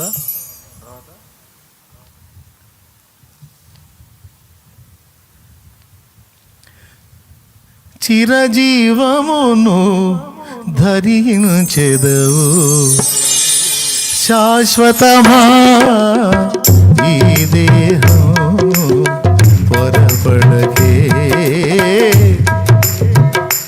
పాట అది చివరి చరణం చెప్పా. ఏమని? దేహవాంఛలను దూరము చేసి ఆ ప్రభు యేసుని శరణము కోరి నీతి మార్గమున నడుచుకొందువో, చిరజీవమును ధరిస్తావు, దీవించబడతావు, ఆశీర్వదించబడతావు. అట్లా చేయకపోతే పాతాళాన్ని పోతావు, నరకాన్ని పోతావు అని చెప్పట్లా. ఆశీర్వాదాలు లాస్ అవుతావు, దీవెనలు కోల్పోతావు. యోసేపు లైఫ్ చూడండి. ఫ్యామిలీకి బతుకైపోయాడు ఆయనే. అమ్ముకున్న అన్నలకు అన్నం పెట్టినోడు అయ్యాడు. నమ్మకంగా వంచినటువంటి, నయవంచన చేసిన పోతిఫెర కుటుంబానికి కూడా ఆయనే అన్నం పెట్టాడు. మరి కరువు కాలంలో యోసేపు అనేవాడు కానీ అక్కడ లేకపోయినట్టయితే మొత్తం తెచ్చేవాళ్ళు ఆకలితో. యోసేపు ఉండబట్టి 7 ఏళ్ళు సమృద్ధి పంట పండితే ఆ పంటను దాచిపెట్టాడు. తర్వాత 7 ఏళ్ల కరువు కాలంలో ఈ 7 ఏళ్ల పంట, దాచిన పంటను అందరికీ పంచి ఇచ్చి అందరి బ్రతుకు కారణమై అందరికీ ఆశీర్వాదమయ్యాడు. అప్పుడు ఐగుప్తులు ఏం చెప్పుకొని ఉంటారు? ఆయన కానీ లేకపోతే సచ్చేవాళ్ళం అండి మేము, ఆ దేవుడు మాకు ఇచ్చిన ఆశీర్వాదం అండి ఆయన అనుకొని ఉంటారా? ఉండరా? నీతిమంతుడు ఎక్కడున్నా అక్కడ సమృద్ధిస్తాడండి. నీతిమంతురాలు ఏ ఇంట ఉన్నా ఆ ఇంట సమృద్ధి నివసించిద్దండి. నీతిమంతుడండి, నీతి ప్రవర్తన. నీతిమంతుడు మోకాళ్ళు అయ్యా అని ఏడ్చాడంటే ఏం నా కుమారుడా అంటాడండి. నీతిమంతురాలు నీతి ప్రవర్తన కలిగిన బిడ్డ అయ్యా అందండి ఏమి నా కుమారి అంటాడండి. ఓర్చుకోడు, ఉండలేడు. యథార్థవంతులను వెతుకుతున్నాయంట ఆయన నేత్రాలు. భయభక్తులు కలిగి ఆయనను వెతికేవాళ్ళు ఉన్నారేమో, ఆయన ఆలోచనలను అనుసరించి బ్రతికేవారు ఉన్నారేమో అని ఆకాశం నుండి నరులను పరిశీలిస్తున్నాడంట. అంతా కృపయగా అంటే మరి పరిశీలన దేనికి? ఏమయ్యా లేదు నీతి ప్రవర్తనకి విలువ? ప్రతి విషయంలో కృతజ్ఞతా బుద్ధికి విలువ ఉంది. కృతజ్ఞతాహీనంగా ప్రవర్తిస్తే అసహ్యపడతాడు. వీడి దగ్గర కృతజ్ఞత లేదురా ఛీ అని అసహించుకుంటాడు. కృతజ్ఞత బుద్ధిని ప్రదర్శించాడు అనుకో, కృతజ్ఞత చూపాడు అనుకో, వీడి బుద్ధి మంచిదిరా, వీడికి ఇవ్వాల్సిందే.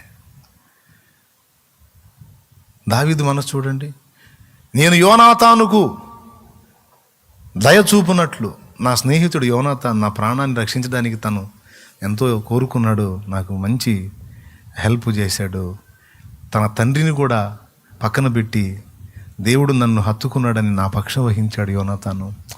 మంచి యోనాతానుకు దయ చూపునట్లు, యోనాతానుకు నేను ఇచ్చిన మాట నెరవేర్చినట్లు, నేను దయ చూపునట్లు ఆ పిల్లలు ఎవరన్నా ఉన్నారా, యోనాతాను సంతానం ఎవరన్నా ఉన్నారా అంటే అప్పుడు చెప్తారు ఫలానోడు ఉన్నాడని. తెప్పించండి, నా బల్ల దగ్గరికి తెప్పించండి, వాడికి కూడా రాజభోజనం పెట్టండి. మెఫీ భవిష్యత్ అనేవాడిని తీసుకొచ్చి అవిటివాడిని తీసుకొచ్చి అంతఃపురంలో పెట్టుకుంటాడు. కృతజ్ఞత. దినమునకు 7 మార్లు నిన్ను స్తుతిస్తున్నానయ్యా అని ధర్మశాస్త్రాన్ని బట్టి అంటాడు. కృతజ్ఞత.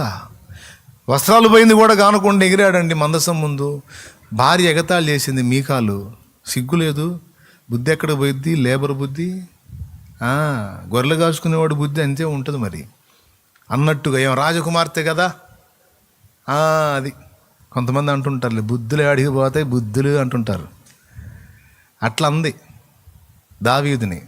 హీనుడు ఒకడు ఎగిరినట్లుగా నువ్వు అక్కడ చేస్తా ఉన్నా, బట్టలు పోయిన చూసుకోకుండా. రాజసం ఏది, డిగ్నిటీ ఏది? ఇప్పుడు కొంతమందికి నేను నచ్చను, కోట్ వేసుకోవట్లేదుగా. స్తోత్రం. తెలుసా మీకు? కోట్ వేసుకోవట్లేదు, అందుకని నచ్చను కొంతమందికి. ఫ్యాషన్గా మాట్లాడను కదా, చదువుకున్నోడికి చదువు లేనివాడికి ఇద్దరికి ఉపయోగపడ్డాడు. అట్లా కొంతమందికి నచ్చను, అఫీషియల్గా ఫ్యాషన్గా మాట్లాడుతుంటే నచ్చుతున్నాను. ఏడిశారు.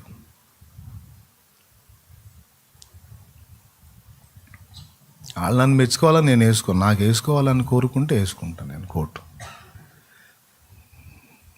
ఆయన ఇది వేసుకుంటే నేను ఒక్కబోసి వస్తాను, అది వేసుకుని ఊపిరాడు కదా, వాళ్ళు ఎందుకు వచ్చిన వాడు.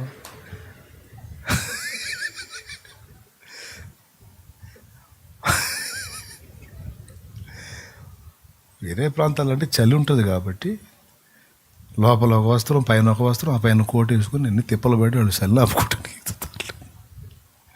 అది ఫ్యాషను, అఫీషియల్. టై కట్టుకుంటారు, డిసిప్లిన్. కానీ కాదు, లోపలికి హెయిర్ చల్లగాలి పోకుండా.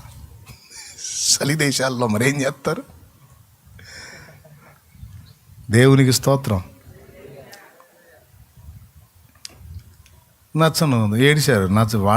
వాళ్ళు ఏదో అనుకున్నారు, నేను వాళ్ళ కోసం నేను ఏడేస్తాను, నేను ఇంతే ఉంటా.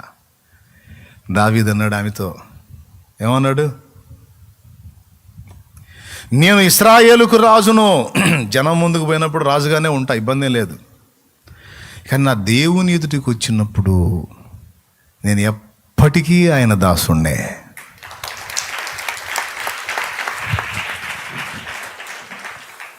మన ప్రవర్తనకు విలువ ఉంది బిడ్డలారా, గుర్తుపెట్టుకోండి. మన బుద్ధికి విలువ ఉంది, మన వ్యక్తిత్వానికి విలువ ఉంది, మన నీతి ప్రవర్తనకు విలువ ఉంది. ఎక్కడైనా కృతజ్ఞతాహీనంగా మనం ప్రవర్తిస్తే దానివల్ల కొన్ని నష్టపోతాం. అపనమ్మకస్తులమై మనం ఉంటే దానివల్ల కొన్ని ఆశీర్వాదాలు మనం నష్టపోతాం. దేవుని కార్యాలు నెరవేర్చు విషయంలో నిర్లక్ష్యంగా ఉంటే దానివల్ల కొన్ని ఆశీర్వాదాలు నష్టపోతాం. మనం ప్రలోభులమై ఉండి, కక్కుర్తి బుద్ధి కలిగి ఉండి, అల్పమైన వాటికి ఆరాటపడే వాళ్ళమై చీప్ మైండ్ కలిగి ఉంటే దానివల్ల కొన్ని బ్లెస్సింగ్స్ లాస్ అవుతాం, కొన్ని ఆశీర్వాదాలు కోల్పోతాం. మన దేహవాంఛలను చంపుకోకుండా క్షణికావేశాన్ని, క్షణికానందానికి లోనైపోయి అల్పకాల పాప భోగాలను అనుభవించి ఐహిక వాంఛలను తీర్చుకోవడానికి ప్రయత్నిస్తే దానివల్ల కొన్ని విలువైన లాస్ అయిపోతాం. కొన్ని ఆశీర్వాదాలు లాస్ అయిపోతాం. నీ దేహము దేవాలయం అన్నాడు, నీ దేహం మందిరం అన్నాడు. మందిరంలో నువ్వు ఏ అపవిత్రత చేయడానికి ఇష్టపడవు. మరి నీ దేహమే నా మందిరం అని నేను చెప్పినప్పుడు నువ్వు దేవాలయంలో ఎలా ఉంటావో విడి సమయాల్లో కూడా నీ దేహం మందిరం అన్నాను కనుక దాని పవిత్రతను నువ్వు కాపాడాలి కదా అంటాడు ఆయన. అప్పుడు నేను నీలో నివాసం ఉండి నన్ను నేను వ్యక్తపరచుకుంటా నీలో ఉండి, అప్పుడు నువ్వు అనేకులకు దీవెనకరం అయిపోతావు. నీ పాద ధూళి దగ్గర నుంచి సమస్తము విలువను సంతరించుకుంటుంది.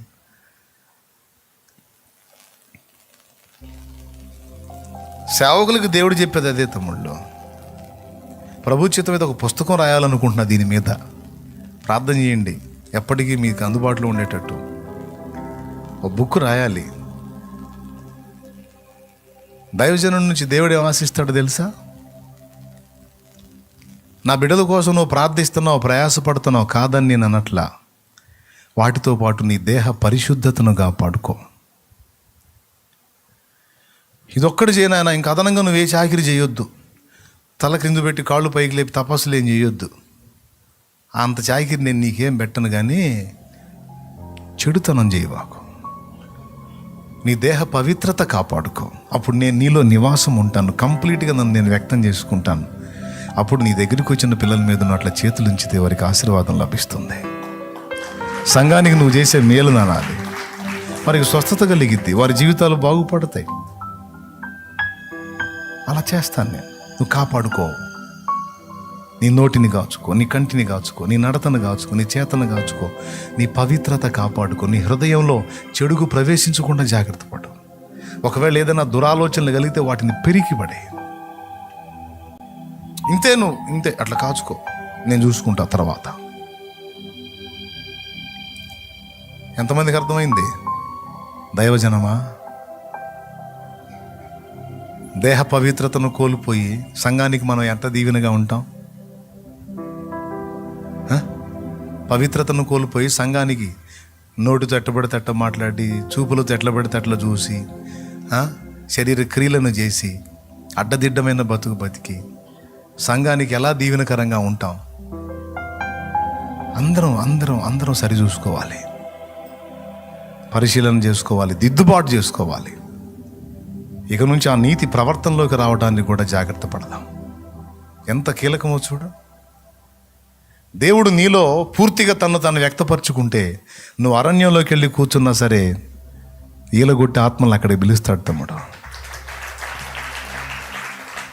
అదిగో నన్ను మీకు చూపించేవాడు, నా ప్రతిబింబం అక్కడ ఉన్నాడు పొండి అంటాడు ఆయన. నా ప్రతిబింబం ఫలానా ప్రాంతంలో ఉంది పొండి అంటాడు. యేసును మనం ప్రతిబింబించాలి. ఏమన్నా ఇబ్బంది పెడుతున్నానా? విసుగ్గా ఉందా? చాలా చాలా చాలా ముఖ్యమైన విషయం ఇదే. కృప ఉందలే, మనం ఎట్టూరేగినా పర్వాలేదు, అంతా ఆయన కృపే అని చెప్పి ఆ కృప అన్న మాట మీద తోసేయకండి. కృపను ఆశ్రయించాల్సిందే, కృప మీద ఆధారపడాల్సిందే కాదని నేను అనను. కానీ మన ప్రవర్తన కూడా దేవుడు విలువనిస్తున్నాడన్న విషయాన్ని మాత్రం దయచేసి మిస్ అవ్వద్దాం. బుద్ధిహీనమైన ప్రవర్తన విడిచిపెడదాం. ఫైనల్గా చెప్తున్నా, మరి ఎట్లన్నా ఈ బ్యాలెన్స్ అవ్వాలంటే ప్రతి దానిలోనూ సున్నితంగా ఉండటం నేర్చుకో. సెన్సిటివ్గా ప్రతి లోపాన్ని గుర్తుపట్టి, ఇప్పుడు నీ దగ్గర ఒక చిన్న పొరపాటు జరిగింది, నీ మనస్సాక్షి సున్నితంగా ఉందనుకో, వెంటనే చూపిస్తుంది నీ ఈ మాట జారావు, ఇది దేవుడు ఇష్టపడడు, ఇది వాక్యానుసారం కాదు, నువ్వు ఈ మాట వాడటం, ఈ ప్రవర్తన కలిగి ఉంటాం వాక్యానుసారం కాదని పరిశుద్ధాత్మ నీకు అందిస్తాడు. అందించినప్పుడు వెంటనే దాన్ని విసర్జించి దిద్దుబాటు చేసుకోవాలి. అట్లా నువ్వు దిద్దుబాటు చేసుకోవటం మొదలు పెడితే ప్రతిదీ చూపిస్తాడు దేవుడు నీకు. నీ మనస్సాక్షి నూతనపరచబడిద్ది. అట్లా కాకుండా సహజంగా మన ధోరణి చెప్పనా, ఓ తప్పు చేస్తాం, ఏముందలే అనుకుంటాం, ఓ పొరపాటు పడతాం, ఏముందలే అనుకుంటాం. ఈ ఏముందలే మన మనస్సాక్షిని కఠినపరిచిద్ది, మన సిగ్నల్ వ్యవస్థను దెబ్బతీసిద్ది. చివరికి ఇంత చేసి కూడా ఏముందలే అనుకుంటాం. పాడైపోయింది మనస్సాక్షి. కానీ పౌలు ఏమన్నాడు? దేవుని ఎదుట నా మనస్సాక్షి నిర్మలమైనదిగా ఉండినట్లు నేను చూసుకుంటున్నాను అన్నాడు. మనస్సాక్షికి కల్మషం తోచకుండా నేను జాగ్రత్త పడుతున్నాను అన్నాడు. ముగిస్తున్నాను, ప్రార్థన చేయబోతున్నా అంటే దాని అర్థం ఏంటో తెలుసా? నీళ్లు నిర్మలంగా ఉన్నాయి అనుకో, బావిలో అడుగునున్న పిన్ను కూడా కనపడిద్ది. అదే నీళ్లు కెలికలేని అనుకో, పెద్ద గంగాళం ఉన్నా కనపడదు. మనస్సాక్షి కూడా నిర్మలంగా ఉందనుకో, చిన్న లోపాన్ని కూడా నీకు చూపించింది. ఇది దేవుడు వాక్యానుసారంగా ఇది తీసేసుకొని ఇలా నుంచి. వింటున్నారా? ఇది పద్ధతి కాదు, దీన్ని వాక్యం ఒప్పుకోదు, తీసేయి. అదే మనసాక్షి కెలికలైపోయి ఉందనుకో, పెద్ద పెద్దవి కూడా ఏముందిలే అనుకుంటాం. కాబట్టి అయ్యలారా, దేవుడు మనకు నేర్పుతున్నాడు. నీ పద్ధతికి నేను విలువనిస్తాను రా, నీ పవిత్రతకి నేను విలువనిస్తాను, నీ నీతిమంత్వానికి విలువనిస్తాను, నువ్వు నీతి ప్రవర్తన గలవాడవే, నువ్వు ప్రార్థిస్తే ఆ ప్రార్థనకు నేను ప్రత్యేకమైన గౌరవాన్ని ఇస్తానని ఓపెన్గా చెప్తున్నాడు దేవుడు. అందరితో పాటు నేనంటే అందరిలానే ఉంటావరా, నువ్వు ప్రత్యేకింపబడిన జీవితాన్ని కలిగి ఉంటే ఆ ప్రత్యేకమైన రీతిని నేను సిద్ధపరుస్తాను మాట్లాడుతున్నాడు. సరి చూసుకోండి బిడ్డలారా, మీరు నేను అందరం చూసుకుందాం, దిద్దుకుందాం, ఒకటొకటి బ్యాలెన్స్ చేసుకుందాం. ఎవడో మనకు చెప్పాల్సిన అవసరం లేదు. మన మనస్సాక్షిని మనమే పరిశీలించుకుందాం. మన లైఫ్ని మనం అబ్జర్వ్ చేద్దాం. ఎక్కడెక్కడ మన వాక్యాన్ని మీరు ప్రవర్తిస్తున్నాం, ఎక్కడెక్కడ దేవుని ఆజ్ఞను దాటిపోతున్నాం. ఆజ్ఞ అతిక్రమమే, ఆజ్ఞను అనుసరించుటయే పరిశుద్ధత. హల్లెలూయా, హల్లెలూయా. మనకి ఈజీ అండి. దేవా నేను నీకు ఇష్టడుగా ఎట్లా ఉండాలంటే నా వాక్యం చూసుకో అంటాడు. ఆ వాక్యపు స్కేల్లో బ్రతుకురా నువ్వు అంటాడు. ఇక నువ్వు పట్టానికి కూడా కారణం ఉండదు, తూలి తొట్టిల్లడానికి కారణం ఉండదు. నా వాక్యమే నీ కాళ్ళకు దీపమైద్ది, త్రోవ చూపించింది, నడుచుకోను, నేను నీకు తోడై ఉంటాను అన్నాడు.